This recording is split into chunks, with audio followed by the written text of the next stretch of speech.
From a young age, Ban Sheng was born into a family touched by misfortune. The day his mother passed away was the day his life plunged into its deepest despair. During that dark period, a female friend appeared, healing all the wounds Ban Sheng had endured. Her brief presence became a cherished memory in his painful childhood. Fate intervened once more, and now, Ban Sheng and his old friend were classmates. After all this time, would they recognize each other? Let's follow along and see. A somber atmosphere hung heavy in the hospital corridor. The day was bitterly cold and silent. The thick stench of blood permeated the darkness, making it hard for him to breathe. What caught the boy's eye at that moment was a motionless arm on a stretcher. The image of his mother's suffering replayed endlessly in his mind, and he felt as if he were falling into a bottomless abyss. The boy couldn't think of any way to free himself from this torment. Just as the darkness threatened to consume him, a warm voice called out, "What are you doing?" At the end of the road, he saw a glimmer of light again, bringing a gentle and beautiful radiance. The girl took his hand while rummaging through the small bag she carried. A few seconds later, she placed a candy in his hand. The sun shines equally on everyone, but sometimes it forgets to shine on good people. My mom says life is like a candy, sour at first, then sweet. Once the sourness passes, everything will be all right. Those words of comfort and encouragement were like a soothing balm to the boy's wounded heart. Before his friend left, he hurriedly asked, "What's your name?" The girl smiled brightly and said, "It's a secret. If fate allows, we'll meet again." Time flew by. One morning, in the administrative office, Lin Weixia, the homeroom teacher and 11th grade Chinese language teacher, was focused on reviewing the enrollment documents. Her academic scores are all A's. Although her science subjects are slightly weaker, her overall performance is still top-notch. She even won an award in a writing competition last year. He was looking forward to her performance after the transfer. Noticing beads of sweat on the teacher's forehead, the female student thoughtfully offered him a towel. She smiled and replied, "Thank you, teacher. I'll do my best. This is our transfer student, Lin Weixia." Teacher Hyping chuckled softly and said, "I remember Xingao invited you before, but you declined. I'm surprised you're here now." A faint trace of sadness flickered in Weixia's eyes. Despite this, a smile remained on her face. "Now, I have a reason to come." The scene shifted to class 3 to 11. The classroom was as noisy as a marketplace. Teacher Hyping tapped his ruler on the desk to signal for silence. "We have a new transfer student in our class, and she's also the new Chinese class representative. Now, let's welcome her to introduce herself." Weixia stood shyly in front of the class and introduced herself. "Hello, everyone. I'm Lin Weixia.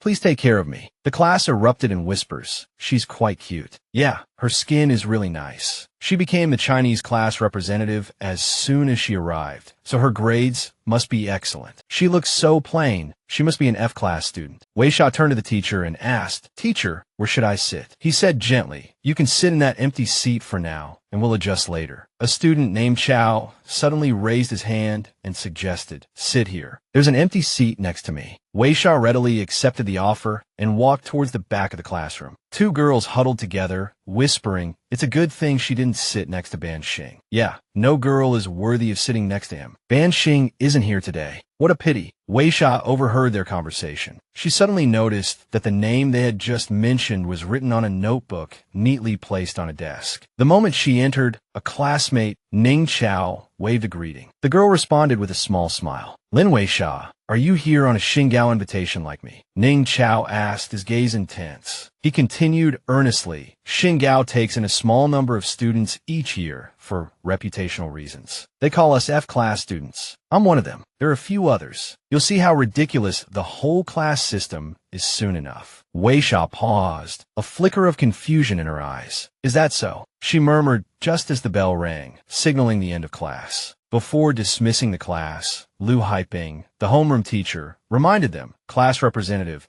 please collect last week's Chinese homework and bring it to the administrative office within the next 2 days." Weixia, alone now, walked down the corridor towards the restroom. Inside, a group of girls were gossiping excitedly. "It's so annoying. Ban Sheng isn't here today. I wasted all that makeup, even skipped class for it. A girl named Lu Jia declared bluntly, he only cares about basketball and astronomy. Like he'd ever notice you. Why don't you go ambush him at the observatory? It's practically his private domain. No one else is allowed in. Then you can just, she trailed off suggestively. A chorus of laughter erupted at her provocative words. Just then, another girl pushed open the door. Lu Jia's face lit up. Weixia, she called out, waving. I thought you were joking about coming to Xingyao. Weixia stared at her for a moment, a flicker of surprise in her eyes, before Jia continued. Seeing Weixia again, and noting the changes in her since their time outside of school, Jia couldn't contain her excitement. I can't believe I'm seeing you here. Your writing score was incredible. Only 2 points behind our school's top scorer. Who's the top scorer? Weixia asked, curious. Jia blushed slightly. Ban Sheng, she replied. At the mention of his name, a vague image of the observatory flickered through Weixia's mind. Oh, speaking of Ban Sheng, Jia's eyes sparkled. Yeah, that's the guy all the girls in the restroom were talking about. The school observatory is practically his. His family donated 2 lab buildings, Who wouldn't want a guy like that? Noticing Weixia constantly checking her phone, Jia asked curiously, what are you doing? Weixia replied with a hint of amusement, chasing down the observatory for the Chinese homework. Jia seized the opportunity. Let me chase him down for you.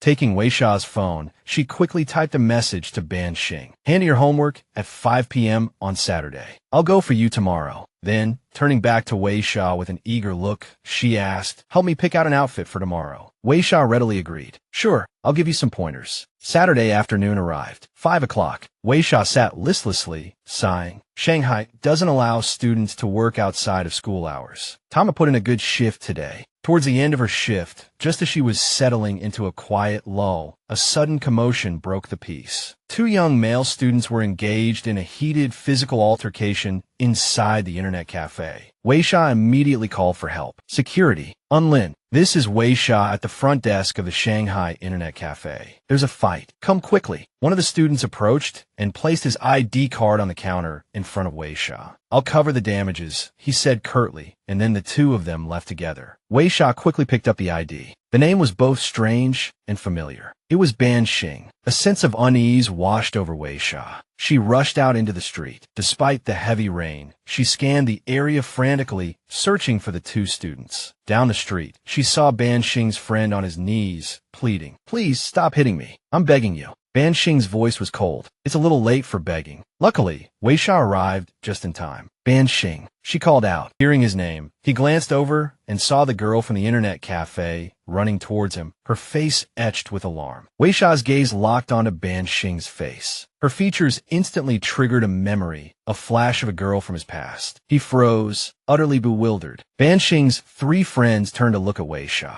Ban Sheng gave a slight smile as Weixia spoke first. He's almost beaten to death. Ban Sheng didn't reply, instead picking up a baseball bat. He walked up to the guy and threatened, someone's putting a good word for you. Want me to give you some face? The boy thanked Ban Sheng profusely. Unexpectedly, Ban Sheng pressed the bat against his cheek. Give you face, he said, and continued to hit him. Weixia gently tugged at his sleeve. Ban Sheng, she said. He turned to her, a puzzled look on his face. Ban Sheng looked down at Weixia's hand, tightly gripping his shirt. She quickly let go. Weixia asked Ban Sheng, why are you being violent? Minghua, indignant, tried to defend Ban Sheng. What are you talking about? What violence? My brother is clearly... He was cut off mid-sentence by Ban Sheng. Ban Sheng threw the baseball bat to the ground. The clang startled the boy. Ban Sheng glanced at him and shooed him away. Get lost. The boy, having narrowly escaped with his life, scrambled away, not forgetting to thank Ban Sheng. Then, Weixia asked about her friend. Weren't you supposed to meet Jia to hand in your homework? Why are you here? Ban Sheng slowly exhaled a puff of smoke. He leaned in close to Weixia.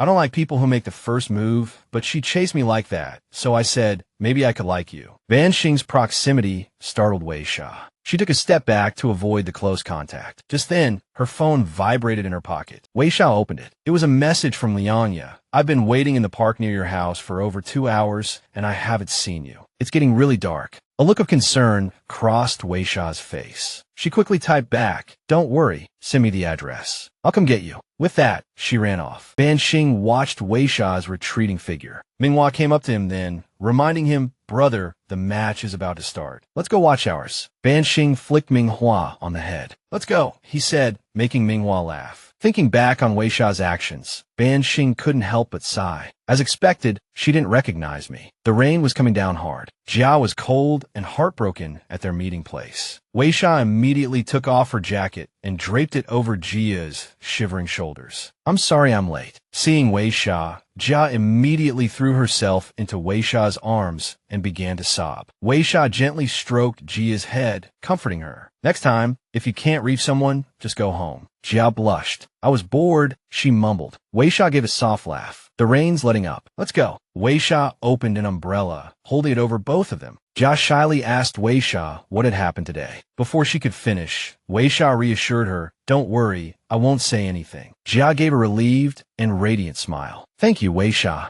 As they reached a pharmacy on the street, Jia rushed forward, telling Weixia, wait for me, I'm just going to buy something. Jia asked the shopkeeper excitedly, do you have Huangdala cigarettes? He shook his head. Sold out. I have other brands. Want to take a look? Jia declined, but he likes this brand. Seeing her friend like this, Weixia suddenly fell silent. Thinking back to Ban Sheng's behavior, she couldn't help but wonder, is someone like Ban Sheng really worth liking? Weixia was filling her water bottle at school when a group of girls noticed her. Is that girl new? I haven't seen her before. She's pretty cute. Let's go ask her what class she's in. The girl with the red headband hurried over to strike up a conversation. Hello there. Excuse me. Weixia slowly turned around. She saw the blue ribbon on Weixia's collar, and her attitude immediately changed. You're in Class F. The newly arrived Weixia, not quite understanding, nodded. I think so. The girl immediately looked disgusted. Never mind then. She took out a tissue and wiped the hand she had just placed on Weixia, then tossed it directly into the trash. She turned around coldly. An F-class student. I didn't even notice her before. The two girls who came with her were also laughing at Weixia.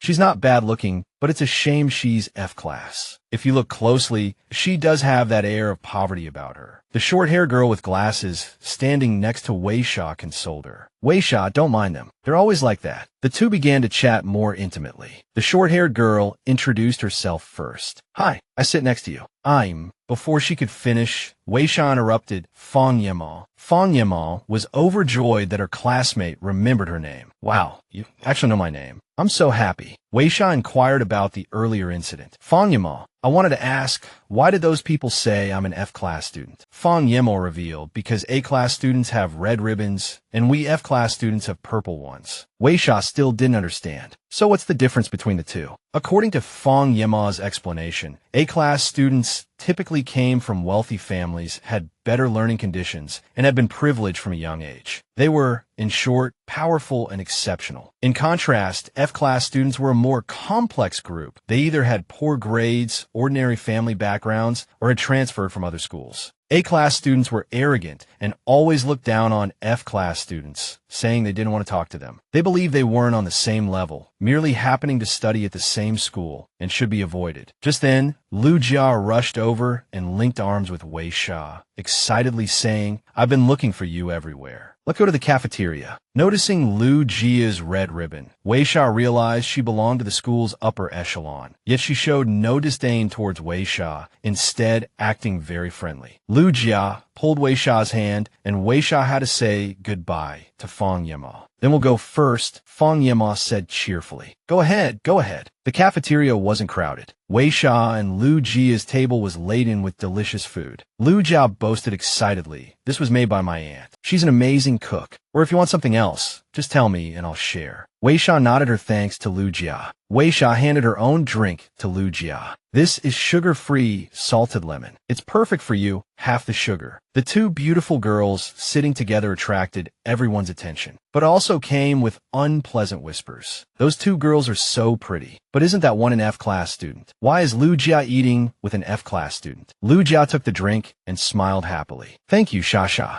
I'm trying to cut down on sugar. At that moment, the school's influential figures, Ban Sheng and Minghua, also walked in. Judging by Minghua's angry expression, it was clear something upsetting had happened. That slimy toad is so insidious. He cheated me out of so much money. Brother, teach him a lesson. He still has the nerve to go around saying you put him in the hospital. Ban Sheng calmly reminded her, all right, don't talk about this outside. But Minghua was still fuming. Why? Why should I take all the blame for you? Ban Sheng's appearance immediately caught Lu Jia's attention. Her face flushed with adoration. Sha, it's him. He's here to eat. Weixia instinctively turned her eyes to look for him. Who? Lu Jia's eyes sparkled. It's Ban Sheng. He's sitting 2 tables behind you. As she spoke, she picked up her drink. Weixia kindly reminded Lu Jia, this one is. Lu Jia whispered shyly to Weixia, Sha, I'll swap cups with you. Ban Sheng likes sweet drinks. I'll give him this half-sugar one and ask him about standing me up. Weixia watched her friend's retreating figure. The two were like opposite poles, one brimming with excitement, the other aloof and indifferent. Looking at Ban Sheng's nonchalant attitude, Weixia felt a flicker of annoyance. Lu Jia finally returned, her face beaming, unable to conceal her joy. He had a cola on his table, but he still took my drink. Weixia asked about the previous night. Lu Jia recounted. He apologized and said he was quite surprised. Weixia's chopsticks hovered mid-air, frozen. Jia, oblivious to her friend's sudden stillness, was focused on Ban Sheng. I've already drunk your water, she said, so I'll reluctantly forgive him. Weixia turned slightly, her gaze settling on Ban Sheng. As if by design, his eyes met hers. Ban Sheng glanced at the water bottle in his hand and smiled. He put in a straw, drained the bottle in one long pull, and then held Weixia's gaze with a look that sent a shiver down her spine. Weixia quickly averted her eyes and returned to her lunch, a nagging question echoing in her mind. Was he doing that on purpose? After lunch, Weixia and Fang Yemo returned to the classroom to find it filled with raucous laughter. Both girls exchanged puzzled glances. The room was unusually boisterous. What's going on? The source of the commotion became clear as soon as they caught snippets of the conversation. The girls were discussing how to get Ban Sheng's attention. Fang Yemo sighed. No wonder they're so happy. Ban Sheng's actually coming to school. Weixia glanced at Ban Sheng. He was nonchalantly flicking a lighter, talking to his friend, Ban Jia. Did you catch the game last night? Yeah.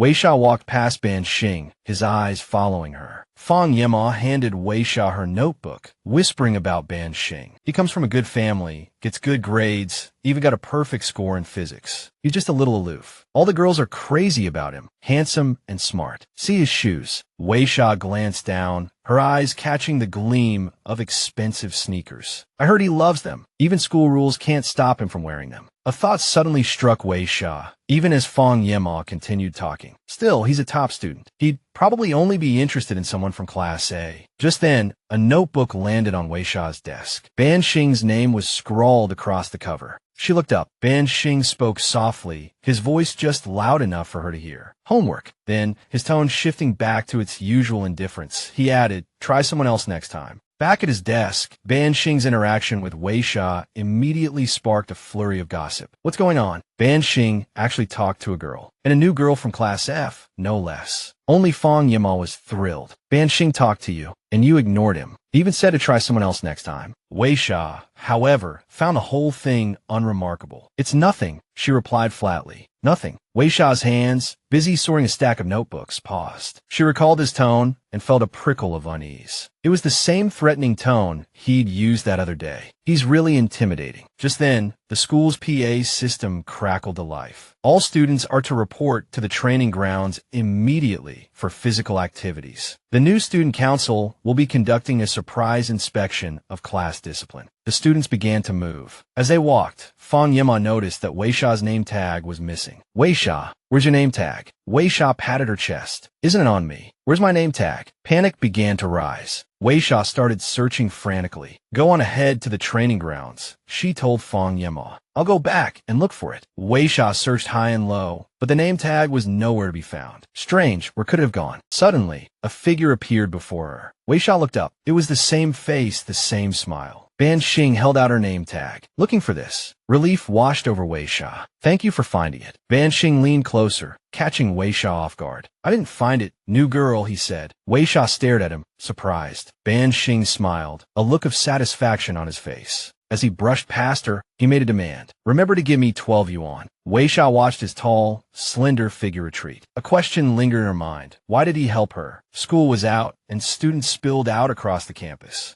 Weixia hurried back. Fang Yimao, seeing her return, whispered, Weixia, did you find your name tag? She then gently reminded her, you can't wear your hair down because... But before Fang Yimao could finish, a shrill voice cut through the air, Weixia. Fang Yimao knew instantly who it was from the tone. Oh no, it's Li Ran, the student council president. Li Ran approached with a haughty expression. Have you forgotten the school rules? I'll give you 1 minute to tie your hair up high. Though Fang Yimao tried to intervene, Weixia stood her ground. I'm sorry, it's not convenient for me. I discussed this issue with the teachers before enrollment. Li Ran ignored her explanation completely. Are all F-class students this lax? Not caring about their low scores and disobeying even the student council president. Then, her tone shifted, laced with a different kind of malice. Or, is it? Li Ran looked Weixia up and down, her voice dripping with sarcasm, that you're so poor you need me to donate a hair tie. Her cronies joined in, sneering, how shameless. This drew the attention of the surrounding students, who added their own taunts. A shining example of an F-class student. Despite the jeers, Weixia remained firm. I said, I've already reported this issue to the teachers. You can ask them. Infuriated by Weixia's defiance, Li Ran disregarded the rules and reached out to grab her hair. As long as you're here, you have to follow my rules. I'm going to tie your hair up today, one way or another. Just then, someone stepped in from behind, stopping Li Ran's aggressive actions. Stop! Li Ran, still haughty, shook off the hand on her arm and snapped. Who are you? Do you know who I am? But as she saw the newcomer's face, Li Ran froze. It was Lu Jia, standing protectively in front of Weixia. Lu Jia defended her. She said it's not convenient. Li Ran, don't take out your personal grudges on her. Seeing Lu Jia defending an F-class student, Li Ran questioned, what's your relationship with her? Why are you sticking up for her? Lu Jia remembered a time when Weixia had shown her kindness during a difficult moment. Without hesitation, she replied, she's my friend. Though unwilling to back down, Li Ran didn't want to escalate the situation with Lu Jia and stormed off. Just an F-class student. What's there to be so proud of? The surrounding students murmured amongst themselves. That F-class student is so arrogant. Why is Lu Jia hanging around with such a lowly F-class student? Weixia glanced gratefully at Lu Jia, touched by her support. She ignored the whispers behind her. Lu Jia gave her a reassuring nod. Don't worry, I've got your back. The commotion had also caught the attention of Jing Xiaohong, the school bully, and his gang. His lackeys chattered amongst themselves. Hung Ge, brother Hung, has good taste. Lu Jia is beautiful and has a great figure. Taking a girlfriend like that out would be so impressive. That new transfer student is pretty too, even though she's F-class. Her aura and demeanor are no worse than Lu Jia's. But it was precisely her F-class status that fueled Jing Xiaohong's desire to have his way with her. He leered. Being F-class makes her easier to handle. That transfer student's legs looked pretty smooth too. Slapping them would probably feel pretty good. But just as he finished speaking, someone tapped him on the shoulder from behind. Hung. It was Ban Sheng. I need to talk to you. Let's go over there to the corner. The next day, rumors spread throughout the school. Did you hear? Ban Sheng and Hung got into a fight yesterday. Ban Sheng got angry because Hung insulted Lu Jia. There's always been something going on between those two. Ban Sheng, who usually acts so aloof, is actually smitten with Lu Jia. It's not surprising that a handsome guy and a beautiful girl would like each other. I even saw them together off campus the day before yesterday. These words reached the ears of one of Ban Sheng's underlings, who quickly ran to find him. He anxiously told Ban Sheng, who appeared enigmatic, whispering, there are rumors going around outside that you fought Jing Xiaohong for Lu Jia. Is it true or false? Ban Sheng didn't answer, just roughly twisted open a bottle cap. Minghua quickly understood and changed the subject. All right, I'll shut up. He quickly diverted the conversation to avoid getting hit. Wow, Ban Sheng, you got a 98 on the physics exam, only 2 points away from perfect score. Weixia overheard the mention of the score, and her attention was drawn to their conversation. She glanced towards Ban Sheng's desk, listening intently. Ban Sheng, do you have any secrets you can share with me? Ban Sheng could only stuff his mouth with food to silence the chatterbox. Drink your milk. Hey, Ban Sheng, don't brush me off like that. Listening to their exchange, Weixia could only sigh. She thought to herself, the college entrance exam questions are much harder than I imagined. Ban Sheng scored a 98. He must be really smart. I have to study harder too. Seeing Ban Sheng casually pour the bottle of salty lemon water into his glass, Minghua looked at him with confusion. When did you start liking salty lemon water? Isn't it too salty? You never liked salty things before.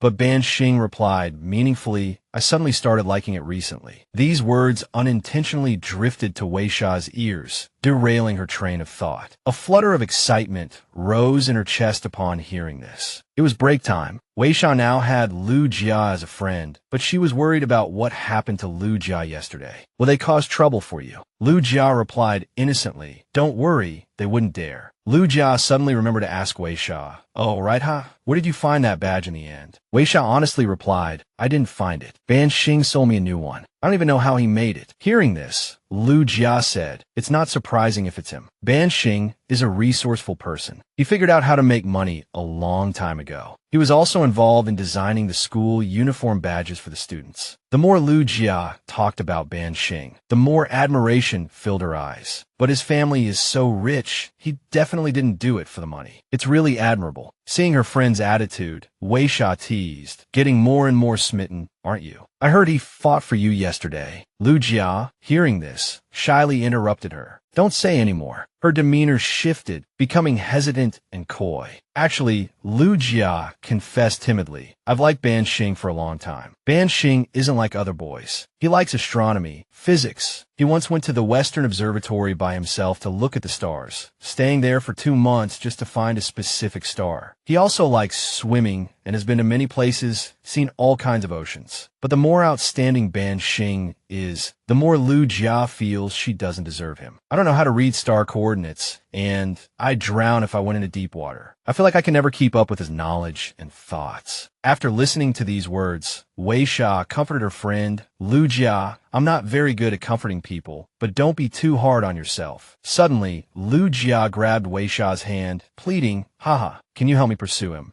2 days passed. Fang Yima and Weixia were chatting. That day was really dangerous. It's a good thing you found the badge, and that Lu Jia stopped the student council member. Otherwise, it would have been difficult for us Class F students to get out of that trouble. Weixia explained, I didn't find the badge, it was Ban Sheng. Fang Yima quickly interrupted, All right, Ban Sheng sold it to you. He also convinced the principal to let him take over the business of designing school uniform badges for the students. As the two were chatting happily, a loud voice suddenly called out, Weixia, this weekend is Li Rant's birthday, and her family is throwing a party. You have to come. But Weixia refused without much thought. Sorry, she said, I have other plans this weekend. Seeing her reaction, the classmate said haughtily, Well, we informed you anyway. Come on, let's go. Fang Yima was puzzled by Weixia's refusal. Weixia, she said, they never invite F-class students to anything. It's a good opportunity for you. Besides, it's not good to be on bad terms with Li Ran. She has the student council behind her. But Weixia really was busy. My family runs a fruit stand, she explained, and I have to help out on weekends. Weixia returned to the previous topic. Oh, by the way, Fang Yima, she said, you mentioned the uniform was designed by Ban Sheng. Was it also his idea to categorize the ribbons by color? Didn't anyone object? This information was beyond Fang Yima's knowledge. I don't know about that, she admitted. I heard an F-class student made a suggestion, but the student council president rejected it, saying it was a Shanghai tradition. Suddenly, the bell rang. Class is starting, Weixia said. Let's go. Weixia just sat down when Lu Jia turned around, pointed at her phone screen, and mouthed, check your phone. Seeing this, Weixia took out her phone to check her messages. Lu Jia had texted, Did Li Ran just invite you too? He just invited me. I'm guessing someone pressured him, so he's trying to make amends. But I agreed. Li Ran's brother is good friends with Ban Sheng, and Ban Sheng will be there too. Reading these messages, Weixia frowned. She was about to reply that she had already refused, but before she could send it, Lu Jia sent another message pleading with her. Softened by Lu Jia's plea, Weixia deleted her reply and reluctantly agreed to go to the party. Just then, Ban Sheng tossed a notebook on her desk. Puzzled, Weixia picked up the notebook and opened it. Inside, she found the money Ban Sheng had lent her yesterday, along with a note. Thanks. No cash. We chat. Ban Sheng 1 high school 3rd year. Weixia looked at him with a confused expression, while Ban Sheng sat there calmly, seemingly unconcerned. After receiving the message, Weixia took out her phone and searched. Looking at Ban Sheng's WeChat profile, Weixia thought. Is Ban his last name, or does it mean ban like in English? The more she looked at the boy in front of her, the more enigmatic he seemed. That evening, after sending Ban Sheng a friend request, she immediately transferred 12 yuan back to him. But he didn't respond for a long time, leaving Weixia wondering, I transferred the money to him this afternoon. Why hasn't he accepted it yet? To stop herself from overthinking, Weixia decided to turn off her phone and go to sleep. Forget it, she thought. I'll ask him tomorrow. Just then, her phone buzzed with a notification. Weixia eagerly jumped up to check the message. But it was a message from Lu Jia asking for help choosing an outfit for the upcoming party. Help me pick out something to wear to the party. Weixia sighed at Lu Jia's message and replied, the black dress would suit you better. Just then, a new message notification from Ban Sheng popped up on her screen. Weixia opened it to find the location of a villa complex and a message from Ban Sheng. Don't get lost. Upon receiving the notification, Weixia blushed and quickly hid her face under her blanket. Her emotions were a whirlwind of confusion. How did he know I was going? She wondered. And why did he send me the location? She finally decided, forget it, I don't care. Finally, the day of the party arrived. Weixia reached the meeting point and texted Lu Jia, I'm at the foot of the hill. She sent a few more messages to Lu Jia. I forgot to tell you, I have a terrible sense of direction. I'm really bad at navigating. Can you come and get me? The sky grew darker as night fell. Weixia was walking alone on the deserted road when a car came to pick her up. Surprisingly, it wasn't Lu Jia's car but Ban Sheng's. Ban Sheng's driver considerately reminded him, young master, this road is a bit winding with many intersections. Please be sure to hold on tight. The words had barely left his mouth when the driver swerved the wheel sharply. The deliberate swerve sent the car lurching, and, naturally, Weixia tumbled towards Ban Sheng. Before she could steady herself, she fell into his arms. The sudden, intimate contact made her blush, and when she looked up, their eyes met, deepening the color in her cheeks. Something pricked Ban Sheng's hand. Drawing blood,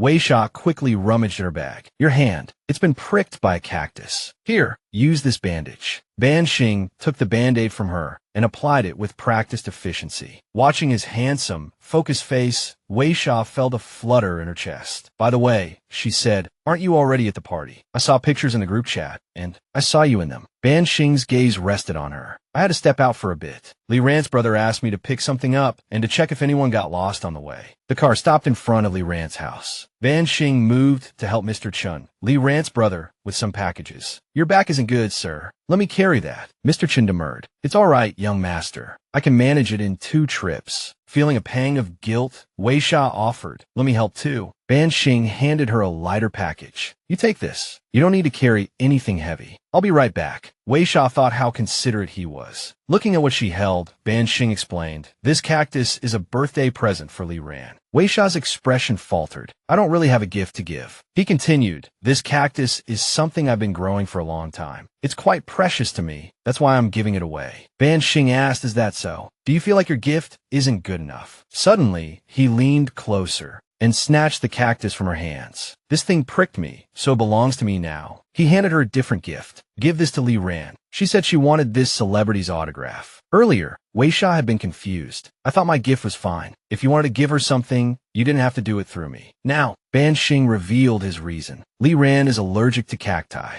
Understanding dawned on Weixia. I thought you looked down on my gift. That's not it at all. I misunderstood you, Ban Sheng. He turned and quickened his pace. Come on, keep up. Inside the party, people were whispering. Where did Ban Sheng go? He seems to have stepped out. The party's about to start. Why isn't he back yet? When Ban Sheng walked through the door, the room fell silent. Then the whispers started again, this time about Weixia. She's only known him for a few days, and she's already clinging to him. Seriously, this Class F student is way too obvious about trying to climb the social ladder. Lu Jia appeared before her. Weixia, I'm so sorry. I just saw your message. I should have picked you up. She turned to Ban Sheng. Thank you for bringing her. Ban Sheng, having other matters to attend to, excused himself. Weixia turned to the birthday girl. Li Ran, happy birthday. Li Ran accepted the gift with feigned enthusiasm, thinking to herself, if it weren't for Lu Jia, who would bother inviting her? I wonder what cheap thing a Class F student could possibly afford. How did you know I liked him? Where did you get this autograph? Weixia's gift attracted envious glances. Wow, she's good at giving gifts. She must have connections. No wonder Lu Jia brought her. Li Ran's attitude immediately changed. Come on, let's go get something to eat. But Weixia's gaze kept returning to Ban Sheng. He was surrounded by people, even more popular than the birthday girl herself. Ban Sheng took out a piece of candy, his mind occupied with maintaining a polite facade while strategizing how to navigate the crowd. He popped a candy into his mouth in this room, but she was different, still so naive. The party was going relatively smoothly. The person behind Ban Sheng chuckled. That girl sitting on the U-shaped sofa is quite pretty. What's her name? It turned out the person he noticed was Weixia. The person continued to talk about her. She's sitting all alone, so lonely. Even the party host is ignoring her. What's that girl even doing here? Hearing this, Ban Sheng felt a prickle of discomfort. Are you looking for trouble? He immediately shut up, not daring to say anything more. The person raised his hands in a gesture of surrender. I just saw she's in the same class as you, so I thought I'd ask. Lu Jia overheard the entire conversation. She had intended to bring Ban Sheng some orange juice, but after hearing their discussion, she thought, why do I feel like Ban Sheng cares about Weixia? Then Lu Jia ran over to Weixia. I'm planning to bring him milk every morning, starting tomorrow. Weixia's next words shocked Lu Jia. He drinks Shining brand milk, the sweet kind. Lu Jia immediately asked anxiously, how did you know that? Weixia didn't hide it. The whole school knows Ban Sheng likes to drink a bottle of milk every morning, and my seat is close to his. Lu Jia thought, I hope I'm just overthinking this. Indeed, everything was going smoothly, but then a noisy quarrel erupted from the other side. A girl who had been invited to the party was surrounded. What do you want? The leader of the group was Zhao Heng. Where do you think you're going? Come here, and let me try these cookies. She was terrified. One of the guys behind her suddenly kicked her. Heng Ji is talking to you. Are you deaf? The poor girl stumbled forward. Not only that, but they laughed heartily. She's so pathetic. She can't even stand straight. Hearing the commotion, Weixia ran over. These people are going too far. A hand reached out and grabbed her arm, abruptly pulling Weixia aside. Her back lightly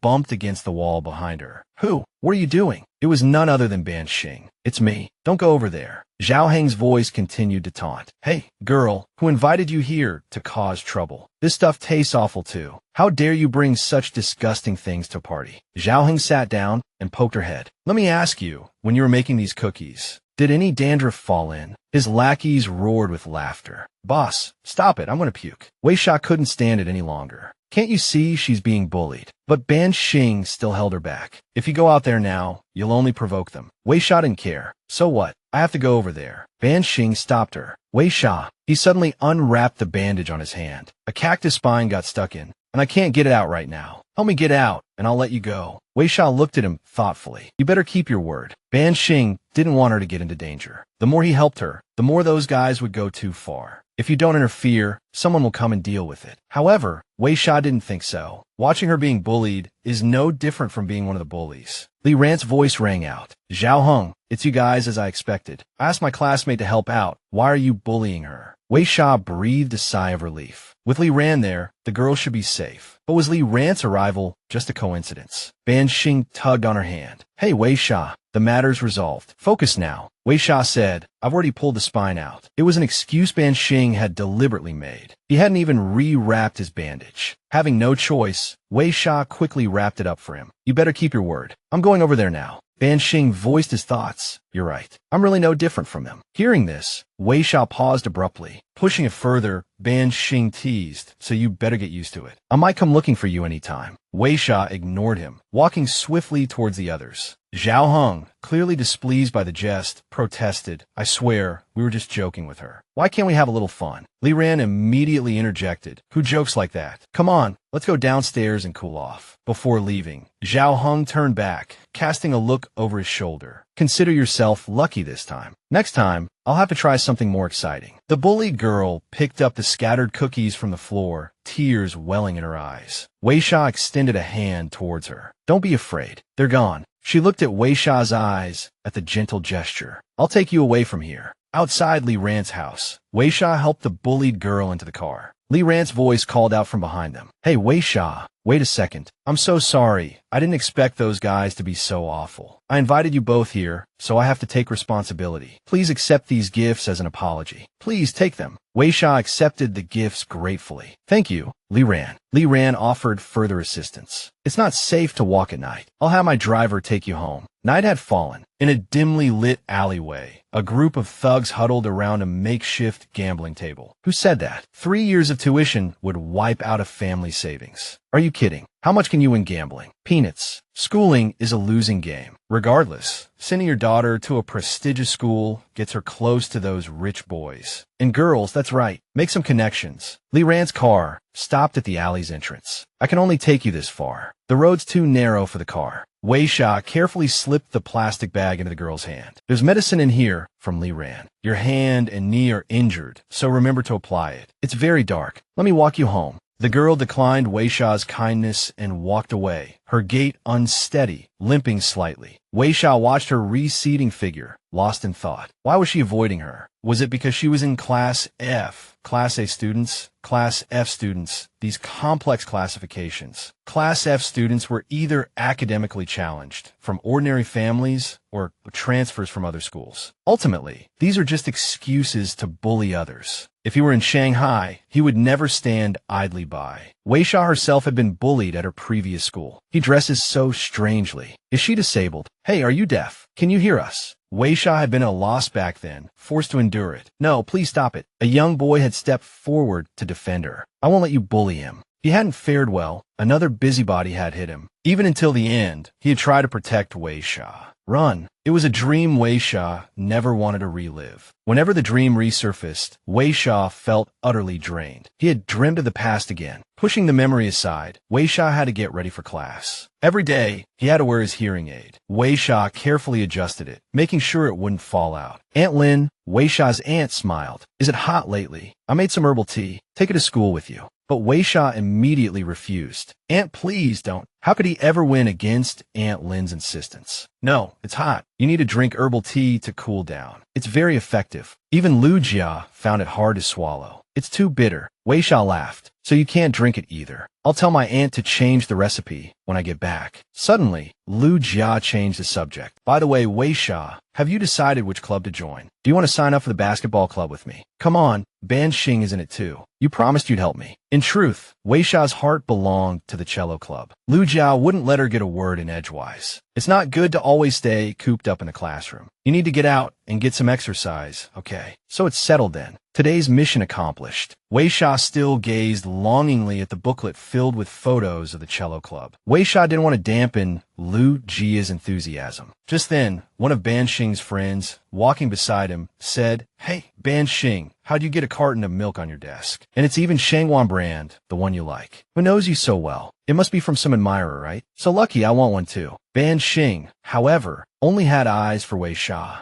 but she didn't even glance his way. Ever since his birthday, Weixia had been avoiding him. Fine, you can have it if you want. His friend waved a dismissive hand. Nah, I'm afraid the girl who gave you the milk would kill me. Weixia watched him from behind. After what I said to Ban Sheng last time, he must be angry, but he's so busy, he's probably forgotten all about it. But I'm bound to run into him at basketball club. There's no avoiding it. What am I going to do? At the basketball club, Lu Jia's voice rang out. Ning Chao, do you know why Ban Sheng hasn't been coming to basketball club? Ning Chao was still practicing. After hearing her question, he waited until the ball swished through the net before answering. Ning Chao continued. He doesn't want to come anymore. Hearing the sarcastic tone, Lu Jia bristled. You jerk. What's that supposed to mean? Ning Chao chuckled softly, then said seriously, It's all the same who you watch play. Ban Sheng isn't even as good as me. Another boy felt compelled to intervene. All right, Chao, stop teasing her. Ban Sheng rarely comes to the club. He only shows up a few times a semester and never participates in group activities. Lu Jia was deeply disappointed. Is that so? She had thought joining the club would give her a chance to get closer to him, but she hadn't even caught a glimpse of him. Suddenly, a new idea sparked in Lu Jia's mind.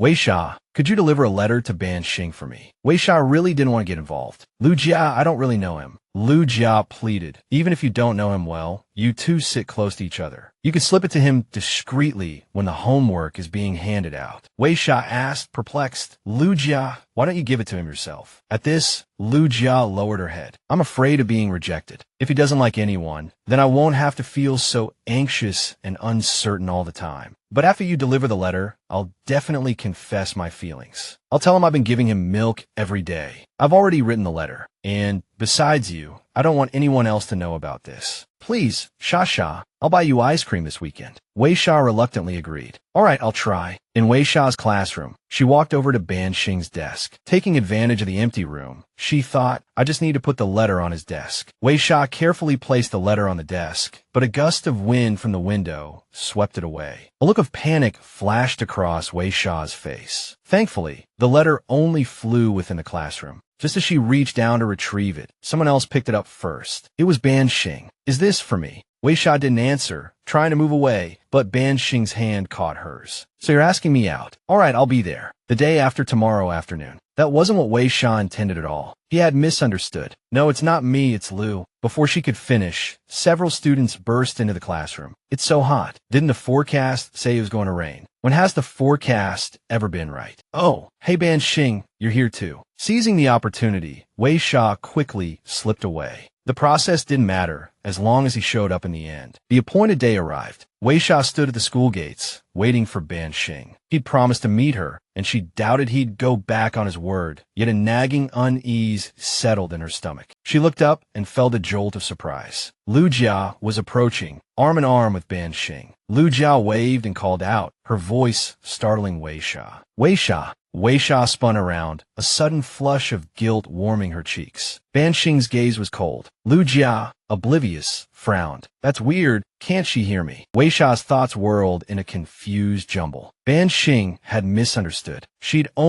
Her fingers tightened around her book bag strap. She'd only delivered the letter. A text message alert chirped from her pocket. She quickly opened it. Xia, Ban Sheng asked me out this weekend, so I can't treat you to ice cream. I'll make it up to you, I promise. Weixia glanced surreptitiously at Ban Sheng and Lu Jia. They were still chatting, lost in their own world. Weixia replied to Lu Jia, okay, have fun. That evening, in her room, Weixia checked the statistics on her YCH website. They were dismal. 0 views in both the violence and message sections. Perhaps it was just too new. Suddenly, a message from Fang Yimao popped up. Weixia, have you seen the school forum? Something's happened. Weixia clicked the link Fang Yimao had sent. It was a picture of Ban Sheng at the swimming pool. She zoomed in, trying to get a clearer look. Then, a voice message from Fang Yimao arrived. Ban Sheng looks so handsome. I finally saw him swimming. I thought after that incident, he wouldn't swim again, Weixia murmured, a confused frown creasing her brow. Ban Sheng, the swimming pool. A memory surfaced, a disturbing image of someone bullying Ban Sheng at the pool. The bully had grabbed Ban Sheng by the collar. Hey, wake up. Aren't you so tough? Why are you acting like a girl, afraid to fight back? Weixia started typing a reply to Fang Yimao, then deleted it. What are you talking about? Maybe I'm remembering wrong. The next morning at school, Lu Jia apologized to Weixia again, her voice filled with remorse. I'm so sorry, Weixia. About the weekend, I really am. Anyway, to show how sorry I am, I have a gift for you. Lu Jia pulled a bag from her desk. This bag is really popular right now, and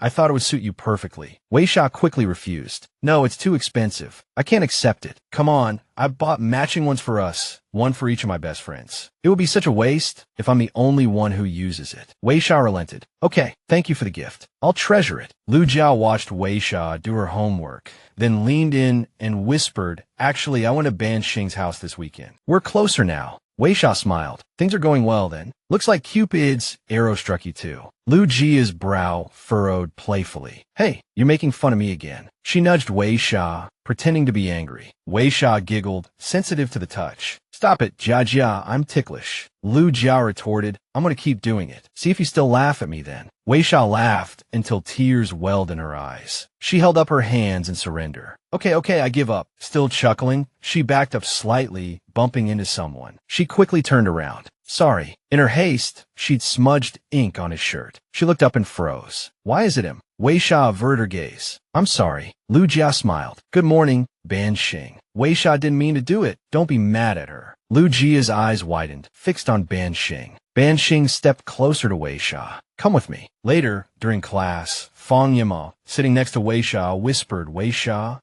what's wrong? Fang Yimao pointed down the hallway. Look, Lu Jia and Ban Sheng are still talking out there. They look like they're in a drama. They're attracting a lot of attention. Weixia glanced towards the hallway. Ban Sheng and Lu Jia were leaning closer together. A shadow fell over Weixia's expression. She silently took out her earbuds and slipped them in. Yeah, they really are. The bell rang, dismissing class. Ban Sheng and Lu Jia walked into the classroom together. Everyone erupted in teasing calls. Ooh, the lovebirds are back. You skipped the whole class. How's the sweet talk going? Lu Jia said, Oh, stop it. You're being ridiculous. Weixia watched Ban Sheng's back. Rumors about them had been swirling for days, and Ban Sheng hadn't seemed to address them. Did he not care what people thought, or why am I even thinking about this? It's none of my business anyway. Xia Mingwa noticed the ink stain on Ban Sheng's shirt and asked tentatively, Ban Sheng, what happened to your uniform? Who's brave enough to draw a heart on you? Ban Sheng looked down at his shirt, a flicker of surprise crossing his face. It was indeed heart-shaped. Weixia thought, did that happen when I bumped into him earlier? Ban Sheng leaned back in his chair, joking, maybe a stray cat rubbed against me. Suddenly, someone snatched Weixia's earbuds. What are you listening to so intently? Let me listen too. Okay, classmate. So, you're using your earbuds as earplugs, but they're not even blocking out the sound. Weixia quickly said, Ning Chao, give me back my earbuds. Ning Chao replied, there's no sound playing. Why are you so nervous? Ban Sheng was reading, annoyed by the commotion Weixia and Ning Chao were making. The next morning during PE class, Lu Jia complained, it's ridiculous that we have to have outdoor PE in this weather. It's so hot and tiring. Wait here, I'll go buy some iced lemon salt water. Lu Jia beamed. Weixia, you're so thoughtful. Weixia hurried to the drink stall. 2 lemon salt waters, please, she told the vendor. She returned,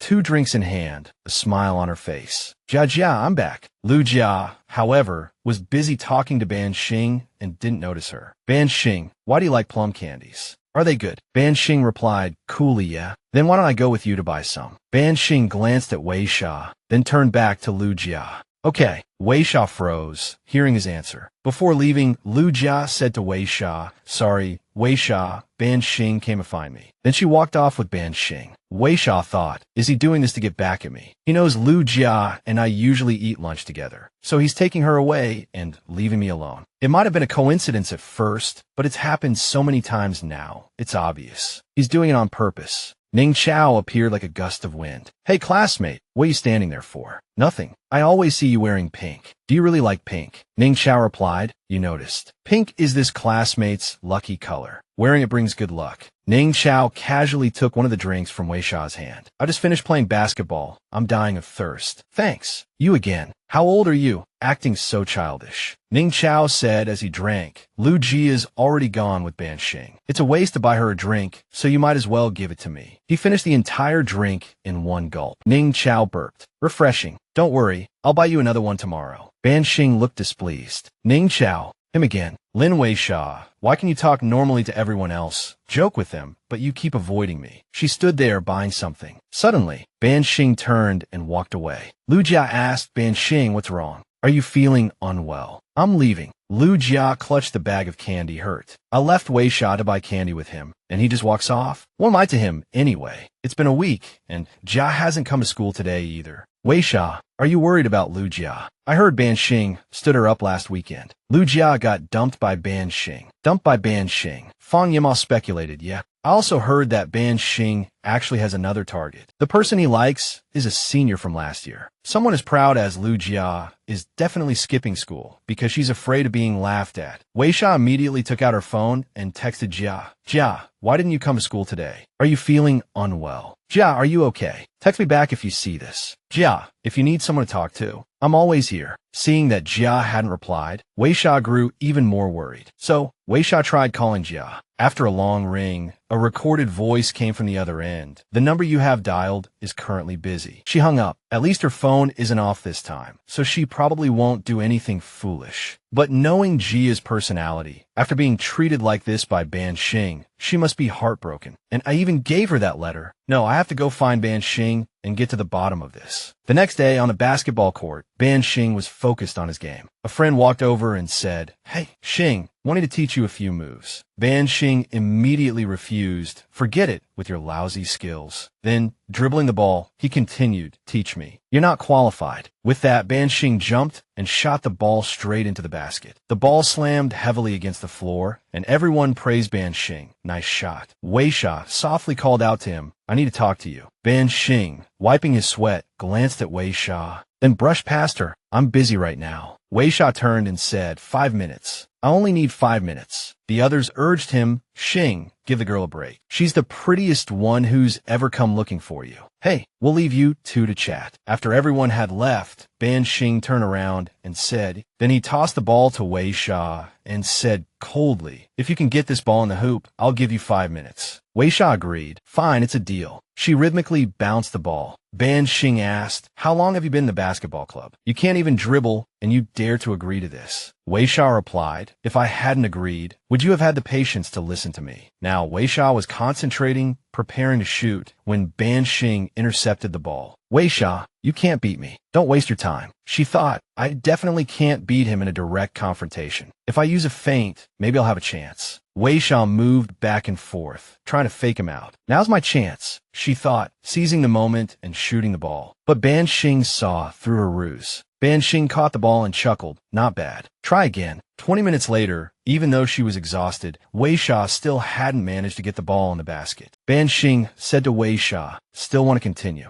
Weixia wiped her sweat, thinking, when it comes to anything basketball-related, I can't beat Ban Sheng. If I want to win, I can only... Weixia decided to pick up the ball and try again. I'll just have to be reckless. She closed her eyes and charged forward, brushing past Ban Sheng. So close, the scent of her hair like some kind of fruit hung in the air. Weixia smiled. So you have a mole under your eye. Ban Sheng raised his hand to cover it, surprised that Weixia had noticed.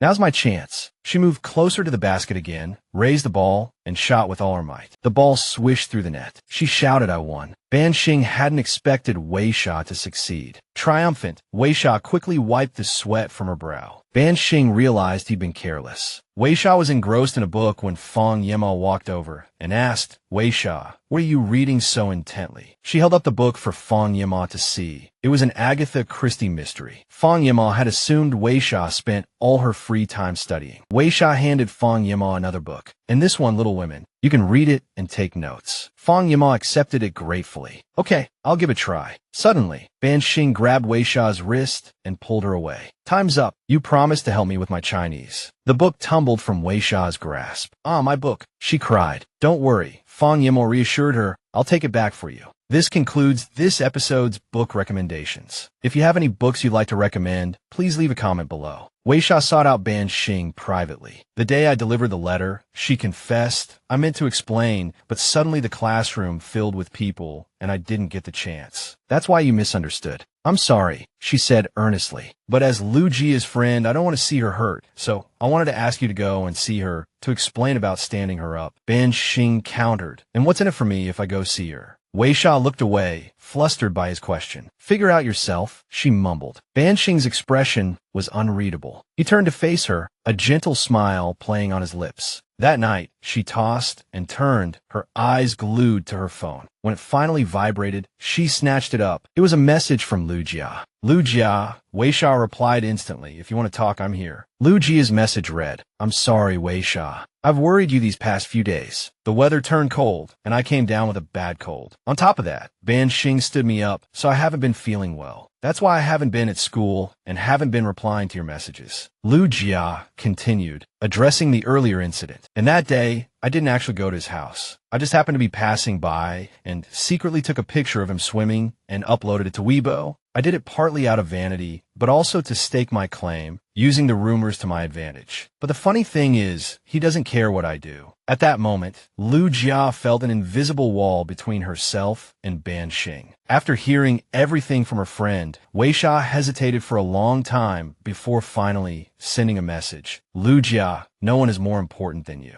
You don't need to do this for him. But Lu Jia was still distraught. She sobbed, pouring out all her thoughts and grievances. He stood me up and even went out of his way to reject me. I've never been treated like this in my life. But this afternoon, he messaged me to apologize and told me to stop wasting my time on him. But Weixia, I won't give up. I like him, so I have to have him. Weixia sighed, slightly relieved that her friend was opening up. She would get through this. Okay, she asked cheerfully, when are you coming back to school? Lu Jia replied brightly, tomorrow. The next morning, many friends crowded around Lu Jia, anxiously asking, Lu Jia, why didn't you tell us you were sick? We were so worried. Weixia was surprised to see Lu Jia chatting animatedly, clutching a thermos tightly. One of her classmates whispered in Lu Jia's ear, you wouldn't believe the crazy rumors that have been going around since you've been gone. Lu Jia gasped dramatically. Really? I haven't heard anything. She announced cheerfully. Anyway, thanks for your concern, everyone. I'll treat you all to dinner this weekend. You choose the place. Weixia stood quietly in the background, feeling a pang of disappointment. Just then, Ning Chao appeared behind her. These are the same people who were making fun of Miss Lu just a few days ago, he remarked. Now, they're all fawning over her. It's so fake. Ning Chao suddenly turned to his desk mate. Weixia, what were you doing last night? He asked. Making soup, Weixia replied. It smells delicious, Ning Chao said. Let me try some. In your dreams. Weixia retorted firmly. This is for Lu Jia. She's still not fully recovered. Ning Chao gently but persistently tried to persuade Weixia. Miss Luo is so picky. Giving it to her is a waste. Give it to me instead. I promise to drink every last drop. But Weixia refused. She brought the lunchbox to Lu Jia, who was delighted. This is so good, Jia exclaimed. I drank it all. Lu Jia quickly picked up the container and drank. Your cooking skills are top-notch, she praised Weixia. Even my mom can't compare. Is this a special privilege only for the sick? Weixia smiled. If you want it, I'll make it for you anytime. Jia,